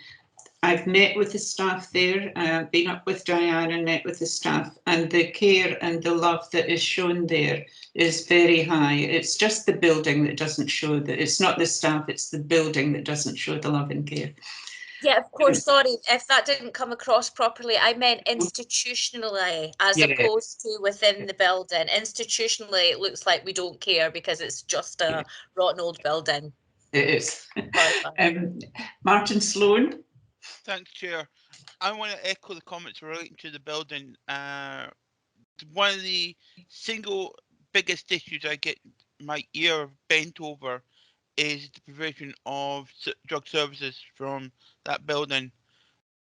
I have been, comments are quite consistent. Get out now is the phrase that keeps getting said. Staff are excellent. No one doubts for a second the staff, but the building itself is making people feel that they are not even valued by NHS and by the services, and that's a big problem. And that's just coming from carers of people who suffer from drug and alcohol issues. That's what's coming direct to me, and I think the board and others need to be aware of that. As Lynn Council on said, there are other buildings in the city that could be converted. There's ex-GP practices in Finchley, for example, that could be converted. There are buildings there that can be converted. I think as soon as you just say enough's enough of that building, we'll just get rid of it, move on. I think would be the best for NHS and for the city as a whole. Okay, thank you for that, Martin. I think we would all echo your comments too. I don't see any other questions or comments. Diane, thank you very much for that paper. Willie, can you go through the recommendations? Thanks, Chair. There are 3 recommendations for you. You're asked to note that this is an exceptional report from the DD Health and Social Care Partnership Clinical Care and Professional Governance Group. You're asked to agree the proposal to amend the reporting format to reflect that adopted by NHS Tayside Care Governance Committee as detailed in 4.1 of the report. And finally, you're asked to note that the authors are recommending that this report provides moderate assurance. That's fine. Everybody's happy with moderate assurance, which means that there are some defects, but there are mitigating factors in place. Willie, can we go on to the next item? Thank you very much. Item 12 is the attendance list, which is for noting. And item 13? Yeah, this programme of meetings also for noting. And then the date of the next meeting is the 2nd of February at 10 o'clock.